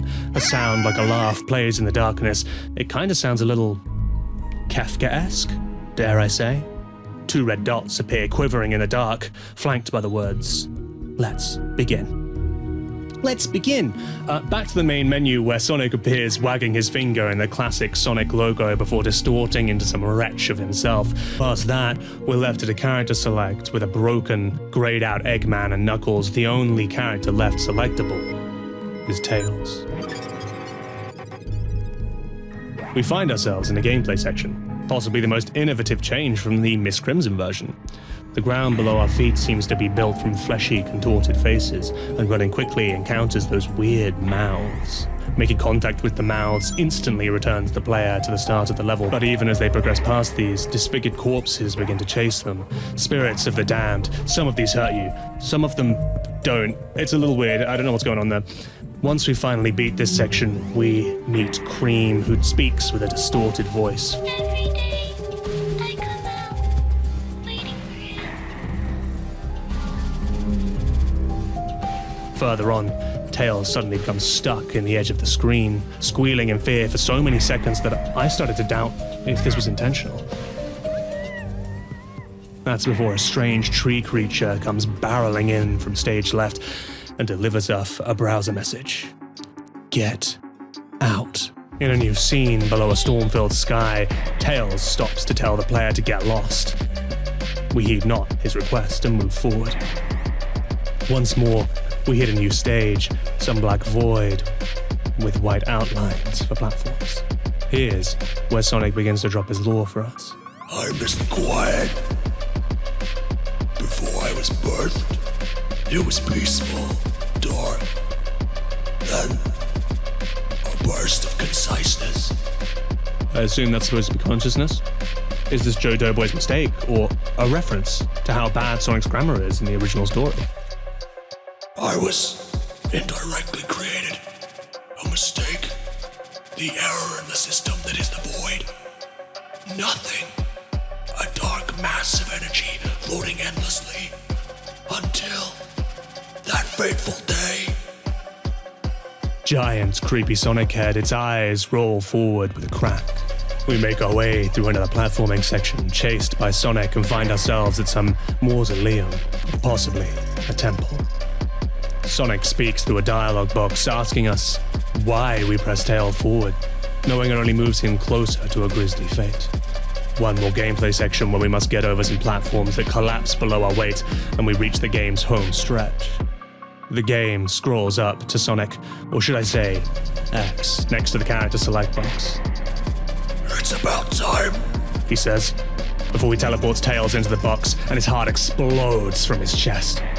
Sonic suddenly looks in the dark, eyes aglow, and after an extensive pause where we wait for a jump scare, a crash window.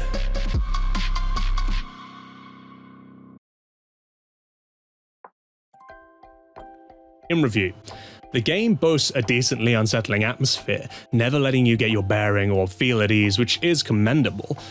Even more commendable is the quite outstanding sprite art. Some of these Sonic faces look amazing, all the touches here and there. The game was visually awesome for a one-person game jolt point. To this day, no one knows why Tails doesn't have his tails though, so it loses points for that. Here's the big criticism though. The gameplay sections that made this stand apart from the original game are very rough. Jumping is slidey, momentum feels very strange. I was extremely glad to see Luigi Kid have the same issues I did on this front, to vindicate that it's not just simply a complete lack of competency on my part. Look at that, I pressed jump, but it's not working. Whoa! Specifically this last section where the platforms fall beneath you. When you land, often the game won't let you jump before the platform is already dropping and it's too late. Coupled with the 20 or so seconds it takes to walk back to the platform section when you respawn is an inexcusable drag. In addition, immediate death restarting you in a split second over and over kills the momentum the game builds.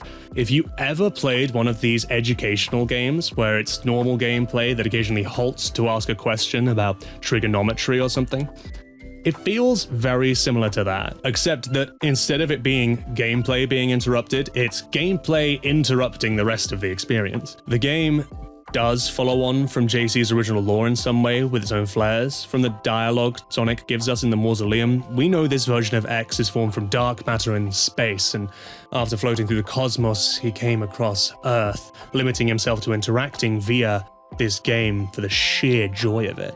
Tom, Kyle, and the rest still exist and are other victims of X. Not that it's mentioned in this game, but Joe Doughboy has confirmed this is the case. Fortunately, this game garnered a lot of praise, fans impressed with what I must reiterate is some top-tier sprite art, as well as the lack of screamer jump scares that had long been synonymous with creepypasta games.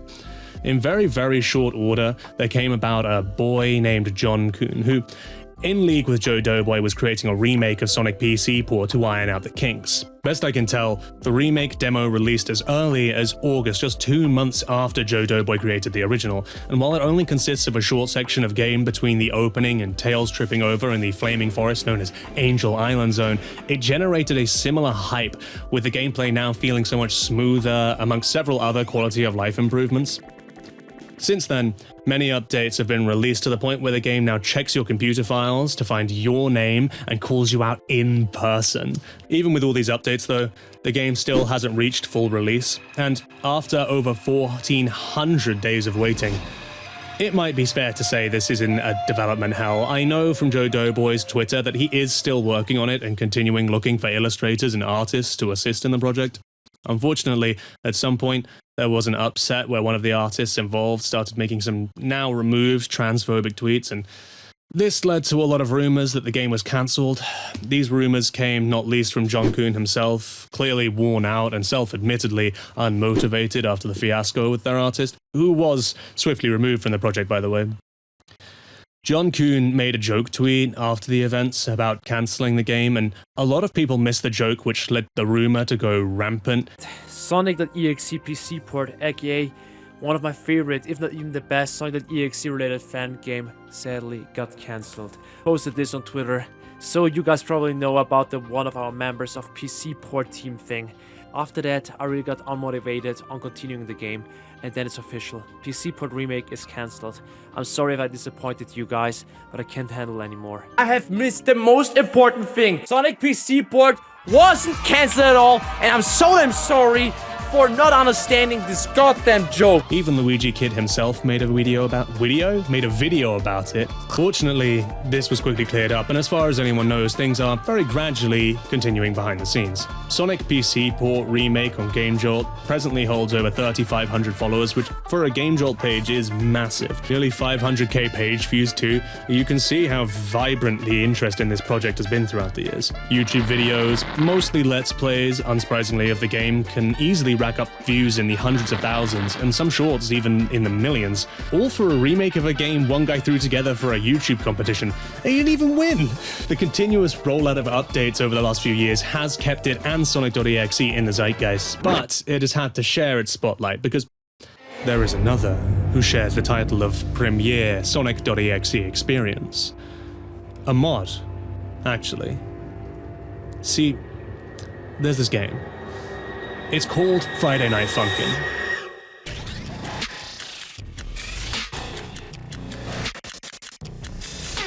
Friday Night Funkin' is a rhythm action game developed by the Funkin' Crew Inc. for Newgrounds. You play as Boyfriend on a path of increasingly challenging rap battles in the hopes of rescuing your love, Girlfriend. Rap battles consist of tapping the direction arrows timed to the musical beat. Very reminiscent of DDR or Guitar Hero, or, for some reason, as the Wikipedia page emphatically points out, Club Penguin? The game actually shares a lot of similarities with Sonic PC port. First off, its demo being released in 2020, though October, not June, being created for the Ludum 47 Game Jam. The game quickly garnered massive popularity due to the distinct art style created by Evil Skater and Phantom Arcade, and musical tracks by Kawaii Sprite. On release for the Game Jam, it boasted only a few tracks, but it did not stop a cult following rapidly evolving around the game. Following this swell of interest, head programmer Ninja Muffin announced a full release for the game to begin production, planning to release it under the title Friday Night Funkin', the full-ass game. In April of 2021, the game took on a Kickstarter that reached its funding goal in mere hours, finishing at nearly $2 million, which was nearly $2 million more than their original funding goal of just $60,000. It remains in development here in 2024, but fans have taken it upon themselves to add their own content in droves, and because of the game being open source, it's very easy to mod, and the identifiable but simple art style was easy enough to learn that artists and casual game developers flocked in. I can't find a concrete number or one website that appears to be the main hub for mods, but some of them have over 1,000 different results, and one of the most unpopular, and one of the most popular is Vs Sonic.exe, created by Rightburst Ultra with over 1.4 million downloads. Have you guys seen my top? You can't see it. I've just realized you can't see how cool my top is. Here, it's a bunch of hands. See, it's cool. I just bought it. It's a new one. It's a new top. Where were we? I suddenly got distracted. My ADHD is taking over. Can you believe it? Released August 2021, you take on Sonic as his eyes begin to bleed, and as the rap battle continues, you'll be met with all sorts of cute nods and references, little jump scares, the screen glitching. Best him, and you'll unlock a sound test that functions more like a cheat code screen where entering the right combination takes you into some hidden levels, including Lord X and this guy Margin Sonic. After the massive success, Rightburst Ultra got to work on an updated overhaul with the assistance of several collaborators, including Joe Doughboy, creator of Sonic PC Port, doing sprite art. Update 2 includes so much more, it's kind of crazy. The possessed bodies of Eggman and Knuckles jump into the fight, Tails, Dolls, Sunky and Sonic, the gang is all here. And got to be said, the music is pretty sweet too. I'm not a Friday Night Funkin' aficionado, but this seems very well composed for a mod. Well, while we're discussing controversy and Friday Night Funkin', let's turn our gaze now to the mod team and their endless drama.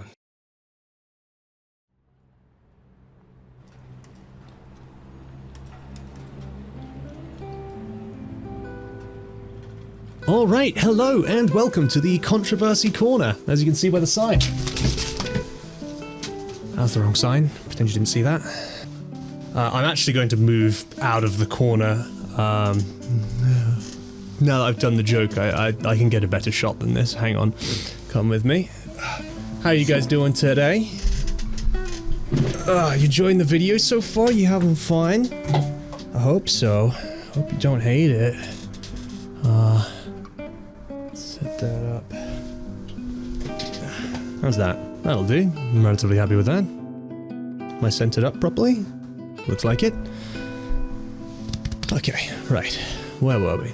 After the first version of the mod released, the team ballooned to an obscene size. We're talking nearly 60 members on rotation, more than a lot of actual games. And this is apparently not even an exception in the FNF mod world. Rotating into the position of mod director was one Revy03. Revy was 18 during her appointment to the role and is responsible for adding a character called Faker to the mod for the V2 release. And this character became a beloved fan favorite with the song Black Sun, which accompanied Faker's level. Soon after the release of V2, some DMs started to drop, and allegations rolled in like a swarm of locusts devouring every part of this video. The DMs supposedly provided evidence of Revy grooming two main individuals, one aged 16 and one 14. This evidence wasn't requesting sexual favors or illicit photos, but ERP. Erotic roleplay is where people pretend to be characters and enact their fantasies over message chats. Obviously, this is very common in the furry community. Quickly, the mod team turned against Revy, and the community weren't far behind. In no short order, Revy was kicked out of the director position and her beloved character removed. There were 4 primary members of the mod team requesting Revy's head on a pike. One was QB, the 16-year-old Revy had allegedly groomed. The main evidence QB provided were these 3 screenshots of Discord chats, of which only one is relevant. Revy attempts to start ERP with QB, QB says no, and that's the end of it. As stated, QB is 16 and Revy 18, so this is dodgy behavior, but most people don't consider it you should have your entire career and reputation ruined and be doxxed and harassed off the internet bad. For most, a heartfelt apology with a clear dedication to being better would have been enough. Personally, I don't think so. This isn't a question of how weird it is, and this video isn't to try and force down your throat that it isn't weird, but there is a massive line between weird and pedophile groomer predator. I find Revy innocent. The most dedicated Revy haters formed a movement called Down with Revy and made it their personal business to not only dox Revy, not only destroy her reputation, but going as far as to harass and dox those who supported and spoke out in support of Revy. While I at no point wish to make light of any trauma or discomfort, it is hard to ignore the stink of malicious intent behind QB's accusations. Without any further evidence, QB's cries of grooming and traumatizing behavior are entirely unsubstantiated. The evidence produced introduced for Revy's grooming a 14-year-old holds possibly even less water. First, because it's clear throughout Revy's intermittent chats with the individual that she didn't know their age, and she never made any particular advances towards them, little more than crude and suggestive jokes. And you can call it weird, sure, but it's not proof of anything, let alone a crime. This one, I mean, you're being strange. I will say this, you're being very strange. I understand. I understand. And I'm not gonna refute that because I can even look back on it and be like, yeah, this is fucked. I'm being a complete idiot ass of myself. The next character strongly opposed to Revy's forgiveness was Jester Frog. Proceedings on how to deal with the Revy situation were extensive within the team, helmed primarily by Joe Doughboy. 10 months were spent building a document defining the allegations.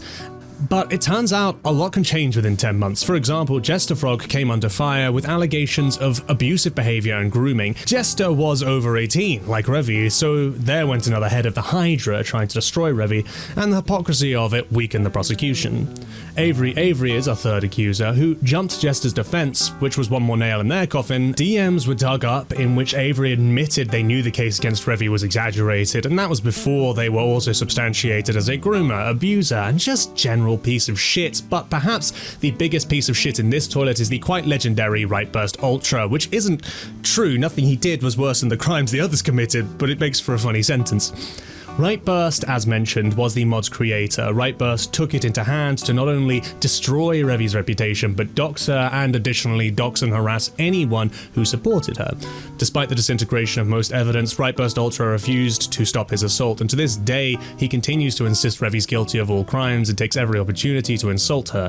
Rightburst was only 16 at this time, so a degree of leeway can be given, assuming they get their shit together soon. Any other attempts to create mods with Rightburst Ultra involved quickly failed, or he'd be kicked off the team for toxic behavior, and at this point, Rightburst has spent most of the last 2 years digging a deeper and deeper hole for himself. It wasn't long before Revy was considered widely innocent of the main crimes levied at her, and fans were begging for her character to be returned, but the damage was done, and Revy had no interest in returning, and for all these reasons, further work on the mod had fallen through, and the team had dissolved. V3 left a hopeless dream. Right, we can finally move on to something a little bit more fun and get away from all that. So, let's see, what's next? No! The same month as Vs Sonic.exe released, the allegations towards JC started becoming public knowledge. JC's girlfriend coming forward with stories of abuse, which were followed by others calling out JC's grooming. Another event including JC ERPing erotic roleplay with a 14-year-old. JC got into contact with a Luigi kid and espoused his side of the story, which include taking accountability for the ERP events and apologizing profusely, trying to explain how it happened, how remorseful he was. Unfortunately, while Luigi kid in his comment section seemed happy to forgive the situation, JC did nothing to address the other numerous allegations levied at him. Fortunately, the wider Sonic.exe community was not so forgetful. JC elected to relinquish the rights to Sonic.exe to Shannon, his partner, who he considered the co-creator. However, Shannon was either uninterested or not equipped for the role and decided to further relinquish the rights to Astronomicon X, another victim of JC who was more active in the community as an artist. Astra, who now goes by Shay, then named Joe Doughboy the co-owner. Due to a complex trickle-down effect, the creator of Sonic PC Port is now the co-owner of Sonic.exe. What this also means is that Joe Doughboy's lore is official lore. X is not an interdimensional being, but an entity formed of dark matter in the far reaches of space. Joey also worked on the Friday Night Funkin' mod, which means that that is also officially endorsed and considered its own kind of canon, and that is more than enough excuse for me to break down the lore and details of every character in it. Here we go! Okay, welcome back to this shot from earlier. Are we all ready? Now it gets fun again.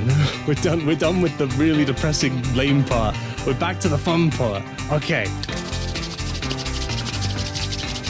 Starting story mode, we'll begin a level called Too Slow. A cutscene will begin where a classic Sonic.exe is seen setting Tails' head upon a spike before a microphone is thrown at his feet. The camera pans to show the boyfriend laying down the challenge.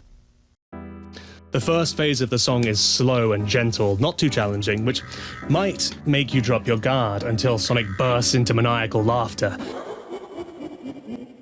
At which point the music kicks into a much faster BPM and the notes start flying. Throughout the level, another Sonic.exe will crawl out in front of the screen to obscure the view, which adds a little extra mechanical challenge in tandem with static notes. If you miss any of these notes, the screen will flare with static, which additionally obscures the view and drains a lot of your health if you miss them. Health is represented by this bar down here. The further the characters are to the left... This is confusing. The further the characters are to the left of it, the more health you have. The further to the right, the less. Get all the way to the right, and it's game over. Beat this Sonic.exe, and he'll grab BF, ready to consume him, or at least that's what it looks like. He's got these little gloves that poke out of his mouth, so God knows what he's got planned. BF is saved by GF using her powers, which are explained in Vanilla Friday Night Funkin'. She's part demon or some such, I don't know, I didn't look into it. The pair escapes into the woods, but Sonic.exe is not so easily bested, catching them in the dark forest, taking us into the level called You Can't Run. The twist with this one is about halfway through, Sonic takes you into a world of pixel graphics, and it looks really neat. This mod all looks pretty damn fantastic, so it's barely even worth mentioning. In this level, mechanically you'll also be assailed by phantom notes. These are notes you are not supposed to hit, as doing so will incur damage to your health. With how fast everything is moving on higher difficulties, you can imagine what kind of a pain this causes. Best this level, and Sonic lets out an enraged cry, your screen being overtaken by static, which clears to present you with the third act, Triple Trouble. Triple Trouble is a gauntlet. It basically pits you against 4 back-to-back opponents, one of them twice, and each one being nearly as long as each of the first 2 acts against Sonic.exe. As soon as the level begins, you'll be jumped by Tails, his grayed-out body now possessed by a rogue soul.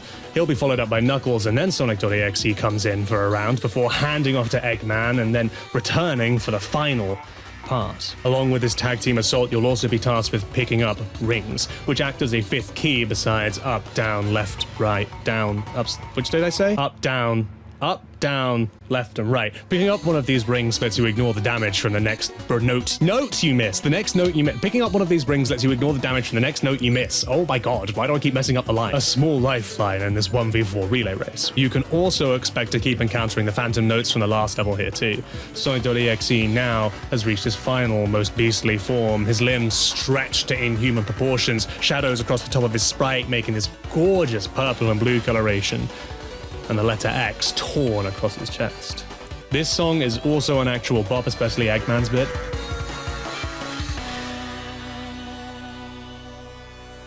Beat this level, and Sonic will stand there like, what the fuck do I do now? And then a bunch of 4-digit numbers will appear on screen. Head back to the menu and you'll see you've unlocked a new option, Sound Test, where you can enter 2 2-digit numbers, which of course is what the numbers are at the end of the story levels. Entering 0707 will take you into Cycles, Act Unknown. This is a battle against Lord X, which, yeah, I know, isn't Lord X and Sonic.exe the same guy? Yes, canonically. No, in terms of how they're presented in fan art, and in this mod, they're 2 separate characters. Honestly, I don't care much for Lord X's song Cycles, and there's not much to say about it mechanically either, just a straightforward DDR level.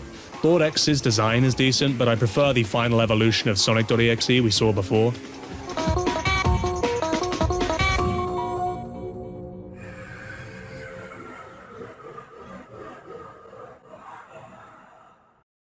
Enter 1226 and its endless act infinity. This is where we introduce our first character not from Sonic.exe canon, Margin Sonic, and his many replicas peeking at you from the background. This guy is a reference to Sonic CD, a main-light Sonic game released in 1993. Sonic the Hedgehog CD.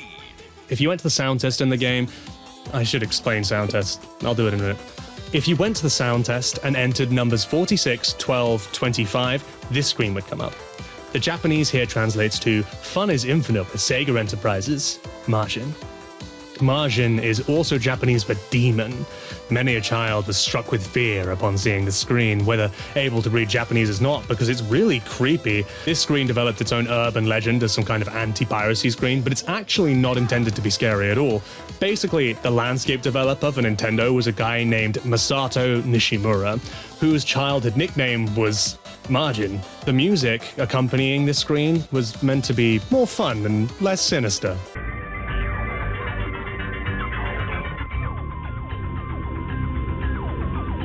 This song is quite fun, not as good as Triple Trouble, but better than Cycles. Mechanically, the level doesn't do a great deal, but I did catch Right First Ultra in an interview explaining Margin's lore as him not being truly evil, unlike Sonic.exe and Lord X. Do you think Margin Sonic is good or evil? I'd say he is a good guy. He just wants out. He will turn you into one of them so they can be with you for eternity.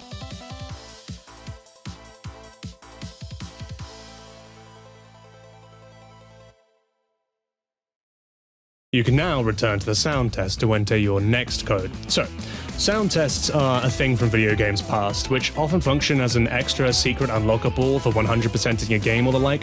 They let you play a lot of the sounds from the game, including songs from the soundtrack, as well as functioning to let you test the audio in mono and stereo formats when trying to set up. Sometimes, for example in Sonic 2, you could use the sound test to unlock levels or little secrets by entering the right codes. Due to stuff like Margin Sonic, there was a bit of an aura around weird secrets found in these tests. Enter the code 0606, and you're taken to a level that doesn't start with a screen announcing the act and song title. Instead, it's straight into this 3D void with the tile 4. Your opponent is Tails Doll. Ah, jeez, I should explain Tails Doll. Tails Doll is basically the other Sonic creepypasta. There are numerous, but it's the other really big one. Introduced in the Sonic-themed kart racer Sonic R in 1997, Tails Doll existed to fill out the roster of Sonic and Knuckles. Both had metal versions as playable characters, so they needed one for Tails. Why exactly they chose to make this character Tails Doll and not simply Metal Tails is unknown, but likely just comes down to the designers feeling like a switch-up. For this reason, the character having no lore or precedent in the universe stood out, and so someone wrote a creepypasta about him. The story is about a dad who oversees his son playing Sonic R and asks who that weird Tails-looking guy is, and his son tells him it's Tails Doll. That night, the dad plays his son's game. He's a Sonic fan, like most people, and chooses Tails Doll as his character, making the console suddenly turn off. Later that night, he wakes up to a sound in the house. And what do you know? It's Tails Doll, there to kill him, which it does. Both the author and publishing date of this creepypasta are unknown, which adds an air of mystery to the whole thing, and it got big a couple years after Sonic.exe. Tails Doll has pretty much been absent from the official Sonic title since, but he did pop up in the Archie comics at one point. Despite this, the story has remained popular around the internet, and so we see Tails Doll here in Vs Sonic.exe. His song is called Sunshine. It sounds like a baby metal song. It goes pretty hard. Around halfway through, there's a tempo switch up, during which the screen fades in and out with Tails Doll singing, which makes it rough to see what you're doing. It's also in first person during this section, with a little bobbly thing on Tails' head lighting up and changing color. I like the stage a lot. There's a lot of creativity at play in it. The whole 3D aesthetic going on here is referential to the character screen in Sonic R. All the little details and references to things in Sonic's past bring heaps of charm to this project.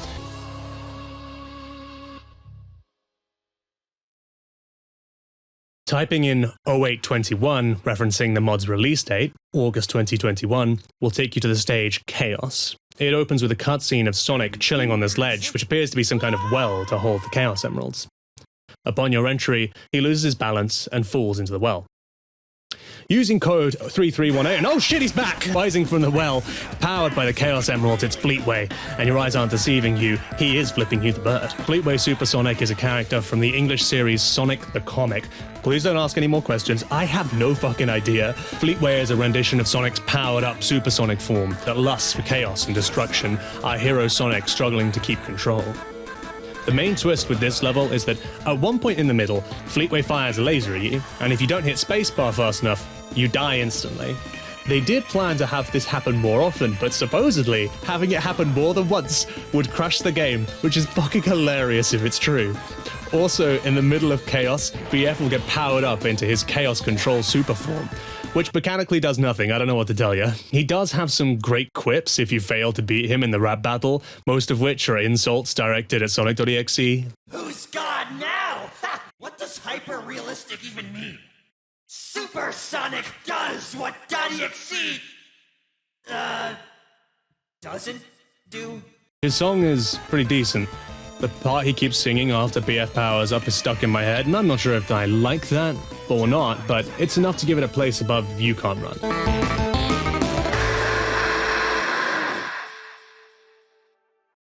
Code 3113 gets you the icon known as Faker and his song, Faker. During this song, he just chills, looking pretty indistinguishable from Sonic, and this song is kinda uninteresting. Sorry, babe. That is, until halfway through, where this Sonic starts to convulse.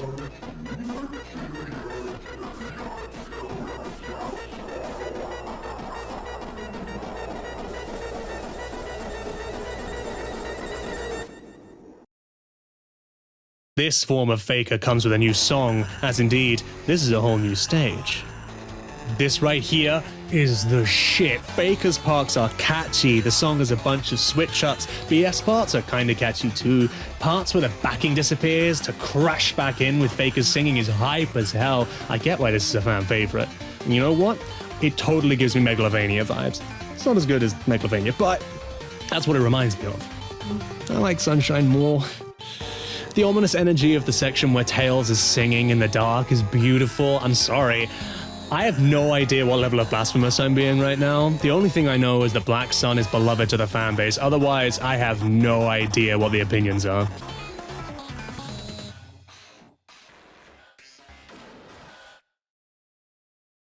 Input up, down, left, right on the title screen, and you're getting a fresh delivery of milk. This song is called Milk Song. It has Sunky in it.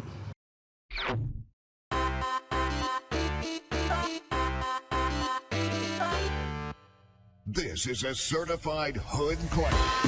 A couple of points, Sunky does the Spongebob laugh and turns into Spongebob. His song is lame, it sounds like a nursery rhyme. If you lose to him, this happens. I should add that Sunky is a parody of Sonic, his first appearance from a game made by Looney Dude. He also has a sequel spin-off called Sunky.mpeg. Oh god! He also has a sequel spin-off called Sunky.mpeg that is a parody of Sonic.exe. He's pretty well known, and I think looking at him and knowing he's called Sunky gets across everything you need to know. Code 0000 unlocks the level 2 fest, where you'll be greeted by this cheerful chappie, Sonic.exe. He's based on Sonic, who's like a meme guy. He's pretty much a different Sunky, except he doesn't have a game. He does have a popular bit of Gary's Mod user content, which is where the background for his stage come from. His song is actually pretty alright, it goes here. And that's it. That's everything.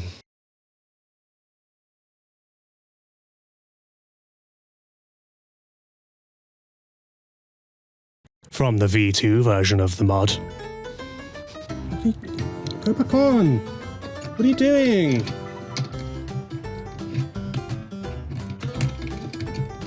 Stop! What are you doing? The V3 build was cancelled as stated before due to the controversies and leaks that happened, but the unfinished build of V3 was released. Not everything that was planned is here, there are bugs, glitches, and more, but it works, and we can see what was intended, and they intended a lot. Now, Sunky and Sonic have some more interesting things happening in their levels. Sunky just floating across the screen to completely obscure your view while chowing down on some cereal. Sonic floods the screen with MLG memes in a similar fashion. Also, hitting notes gives you a hit marker, which is adorable. And there's an absolute wealth of new characters and content. I could go into teeth-grinding detail about each and every one, but let's keep this quick. Throw me 2 minutes on the clock. It's a boss rush. Let's go. And I'm gonna fucking read it off the script, because you're not my dad and you can't stop me. And I'm gonna do it all in one fucking go. Alright, here we go. This will be one uncut shot. You're gonna see how much I mess up lines now. Starved Eggman is a rendition of Eggman that kills and eats Mobians. That's Sonic and Tails and the anthropomorphized characters of their world. You first meet him in the song Prey, which starts with you being chased by Furnace, a version of Metal Sonic meant to cook Mobians. Eggman kills Sonic at the end of this song. The stage looks cool, the song is pretty alright, it goes here. Starved Eggman follows up this stage rap battling Tails in some sort of butcher room. This little fear gauge in the corner here fills up as Starved Eggman hits notes and drops as you hit notes. The higher it is, the more damage you take. Fill it up enough and it's game over. The song for this stage stage is called Fight or Flight. It's rising tempo and stuff. Saab's creepy voice are cool. It goes here. Roundabout is the stage home to Needle Mouse, the main antagonist of the Needle Mouse stories by Shut Up Jojo. In actuality, Needle Mouse is a rendition of Sonic haunted by a girl named Sarah Henderson who tragically died in her forgotten grave, unknowingly paved over to built on by Sega Enterprises. She can be seen puppeteering Sonic with these red strings in the latter half of the level. The song is nothing special, it goes here. Cold Steel is your opponent for the stage called Personnel. Cold Steel is a Sonic OC song created with all the things a 13-year-old thinks is badass. First scene in this piece of art accompanied by a description that includes a bunch of fourth wall breaks. Like references to people the author doesn't like at school. It went viral, getting mocked all over the internet, and what's interesting is, as far as I'm aware, most of these people don't seem to realize this is a joke. Even the username scrolled at the bottom is made up, and that user doesn't exist because it's just an edgy username to match the character. This level is titled after Cold Steel's catchphrase, "Nothing Personnel, Kid." The song kind of goes off and the line readings interspersed are genuinely funny. It goes here. And finally, Fatal Error is a sentient virus type that consumes code. Clearly, he's inhabited the Sonic game and taken on the form of Sonic to some degree. He will absolutely riddle your screen with error messages, and his stage has very creative visuals with all the glitching around. In the second phase of the song called Fatality, Fatal Error will relinquish his Sonic form and become whatever this is. His song is better than average, but not mind-blowing. It goes here. Okay, I think that was 2 minutes. I did it before on a different recording, and it was like 2 minutes and 3 seconds. So I think I did a little bit better that time. I'm hoping I fucking did it that time. If so, here's my celebration. Let's fucking go! If I didn't do it, fuck. Use whichever one of those I did. But I feel like you need to properly grasp the impact of the game, and to do that, we need to study the spider web of cracks it left behind and what crawled out of them. And you already know how we're gonna do that.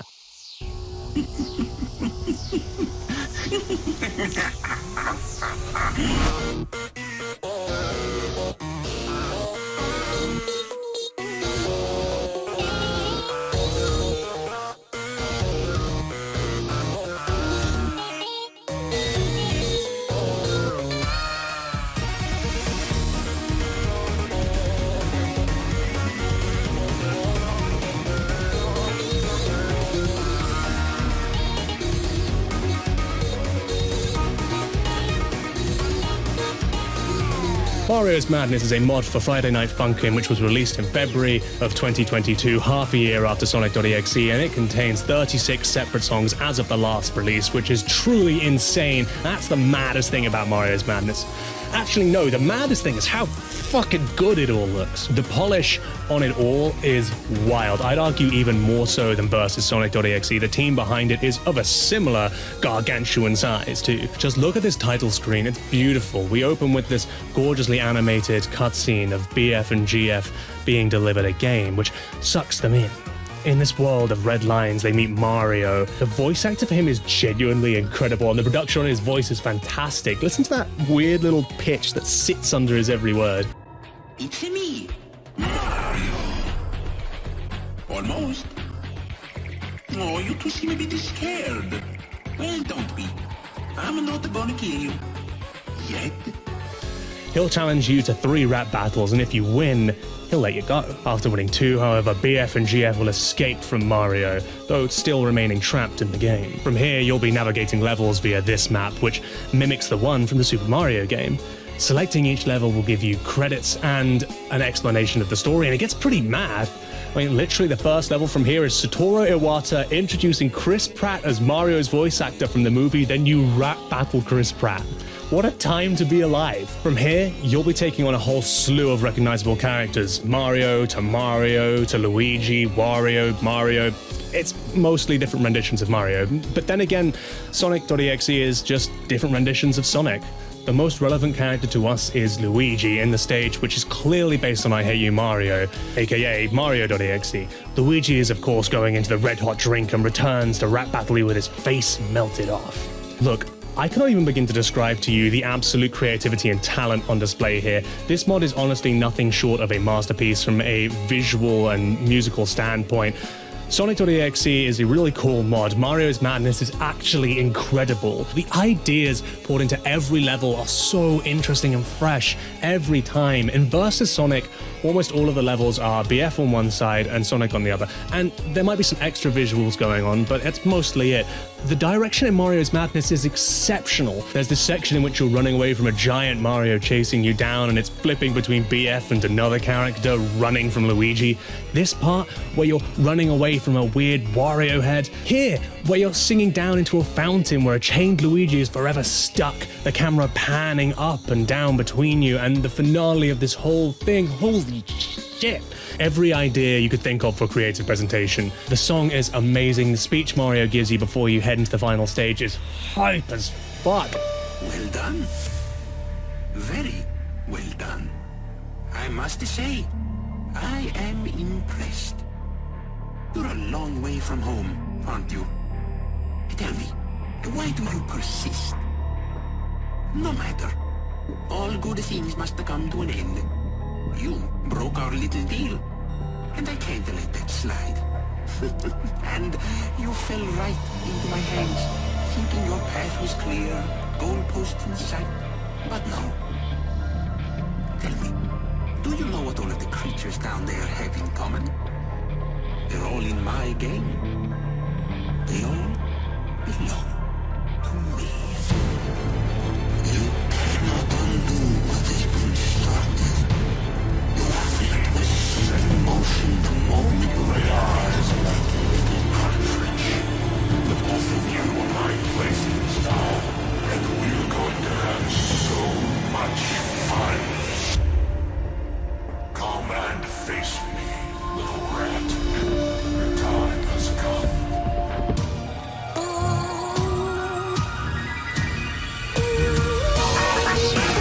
And in the end, not only does M, as this Mario is known, manage to capture GF, he then puppeteers her corpse in a rap battle with you. The emotions coming out in both the visuals and the music. I mean, what the fuck? This is a mod for an indie game that's not even officially released yet. How does this little cartoon character singing in 4 different notes with no lyrics makes me feel things? And as we reach the climactic crescendo of the song, it's a shot to the heart, and that's not a Bon Jovi reference. It's a Mario spearing you through the heart. And that's the end. Yeah, this is absolutely incredible. I've never even played even a single note of Friday Night Funkin', but I don't need to. This is unreasonably fantastic. Hats off to all of those involved, assuming you didn't groom any kids or anything. I honestly dare not look into the mod team. I don't want to know. And sure, there's barely any Sonic.exe blood running through its vein, but to say this isn't clearly and directly inspired by Sonic.exe is a stupid thing to say. Why would you say that? Why would you be so stupid? And Mario's Madness is just one of the mods that has absolutely taken inspiration from Sonic.exe. In fact, from what I hear, it's basically impossible to get a mod off the ground if it isn't based on a creepypasta, horror, or about Sonic the Hedgehog. There's also a true versus Mario.exe, but it's just a straight up reskin of Sonic.exe with Mario characters and locations. And there's Hypno's Lullaby, inspired by a creepypasta about Hypno the Pokemon, and versus Garfield, inspired by the I'm Sorry John fandom, where Garfield is an eldritch horror, all incredibly complex and detailed mods trying different creative ideas. Friday Night Funkin' and Sonic.exe combined to create an absolute wellspring of ideas.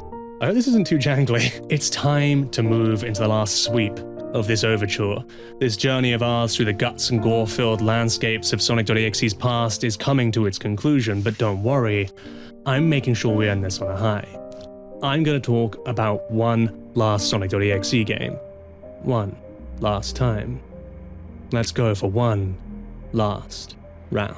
Sonic.exe One Last Round was created by Mr. Pixel for the Luigi Kid Challenge 2022. The most complete version available contains the gameplay sections for Tails and Knuckles, though Eggman remains incomplete.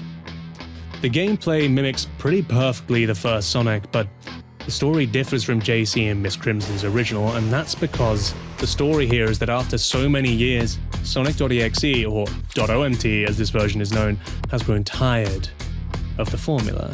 He wants to revamp and restyle this virtual playground, take you for one last round before he takes your soul. So why is this the thing I'm ending on? Because, as is tradition in this fanbase, this isn't the final version of One Last Round. Mr. Pixel returned and remade it, updating and revamping almost everything. The upgrades are incredible, and while Tails is the only playable character as of the last update nearly a year ago, well, goddamn, just check this shit out. Welcome back, old friend. You know something? We have done this so many times. I'm just tired. But you're gonna look. I'm in the mood to give you one last game before you come with me. Are you ready? Because I am. So let's do this.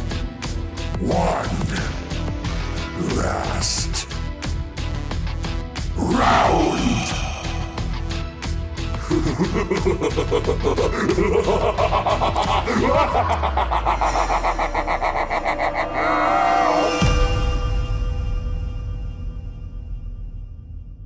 This sprite work is jaw-dropping, no other way to put it. The polish on this bitch is mind-blowing. Every last one of us is gagging for the next update, and it must be coming sometime soon. The introduction alone, the fourth wall break, the lighting, what a ride. Sonic feels more like an eldritch abomination than ever before. The tentacle walls of flesh and eyes, the way Sonic morphs his form so much more freely than we've ever seen before. There may only be the first section out, but this is considered by some, including Luigi Kid himself, to be the greatest Sonic.exe game of all time, better even than PC port. Top 5 Sonic.exe games that are based on the original fan game. Number 1, Sonic.exe One Last Round. Originally, this video ended immediately after discussing the controversy of the Sonic.exe dev team. I knew it was a downer place to finish, but I tried to spin it in a good light, that despite Sonic.exe seeming to be plagued with this kind of activity, the creativity spawned from it's breathtaking. Whether it be from those already honed at their craft or those just picking up a pen for the first time, so many, when faced with the question of what to make, answered that question with Sonic.exe. And that, in itself, has merit. It's inspired so much, and I ended it by saying that Sonic.exe keeps evolving into new forms, molded by people who love it. And one day, I'm expected to see something truly incredible come out of this community. And ending there would have been like that meme of the guy digging for diamonds, giving up just before I struck the real prize of this community. Mario's madness is beyond words, and one last round has me giddy to see what nightmarish work will come for the next update. There are finally elements of this fanbase, creations that I uninhibitedly adore. Sonic.exe has had a rough ride, there's no other way to put it. And the wildest thing about it is that this, right now, is the golden age of Sonic.exe. It has never been better than it is right now, never had more incredible creativity applied to it, and yeah, sure, I haven't played all of them, or even most of them, but I will. If this video gets, say, 70 likes, I'll do it. Sonic.exe is an icon of reform and redemption. It was terrible. The person who made it was terrible. It's like a plane and adventure movie that's trying to take off right before it goes careening over a cliffside, its engine stalling over and over, its propeller failing to spin up, the rudder's getting stuck, and we watch as it goes diving over that precipice only to cheer when we see it take off into the sky. That's where Sonic.exe is now, aloft in flight, and from up here, the weather is perfect. Are the controversies over? Almost certainly not. I'm not expecting to never see another horrible development in this behind-the-scenes life of Sonic.exe's creators, but I'm still going to cheer for that plane, gliding gloriously through a landscape covered in the most breathtaking pixel art of dismembered animals you've ever seen. JC's creation evolved past him. It survived the ruination of JC's reputation. It survived the absolute breakdown of the FNF mod team. And with each evolution Sonic.exe makes, with each person it inspires in the dumbest ways, with these stupidest stories, Sonic.exe is worth something. Yeah, it's stupid, but I'm glad it exists. It inspired me to make this video, and for the most part, it's been a blast. Discovering the reboot JC made was honestly enough to make this whole video worth it, and then I found the rest of what Sonic's been up to in these last few years. I look forward to seeing what comes next for Sonic.exe. I'm excited to one day talk about the next big step in the story. Let's just hope that the next one is a bit less controversial, shall we? I'll see you there. Goodness, he's so sweet like apple pie. Key to the take a bite. Sweet like me, oh my. To the wop, to my tang. And we're out, we're done, clear. Oh, my legs hurt. Oh.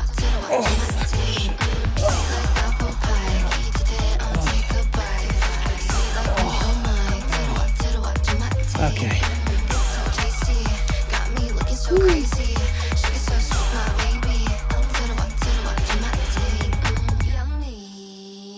Also, like and subscribe and ring the bell. Share this video to your friends. Keep my name into some cards. Hey, maybe try doing some crimes and telling people I did them? I could use the notoriety. For the next video in the stories, I'm thinking either Tiki Toby or Smile.dog, or maybe a full-on curveball and do the masterpiece search and rescue woods. Comment which one you'd like. I'm still undecided. Right, now, refresh the page and watch this video over again.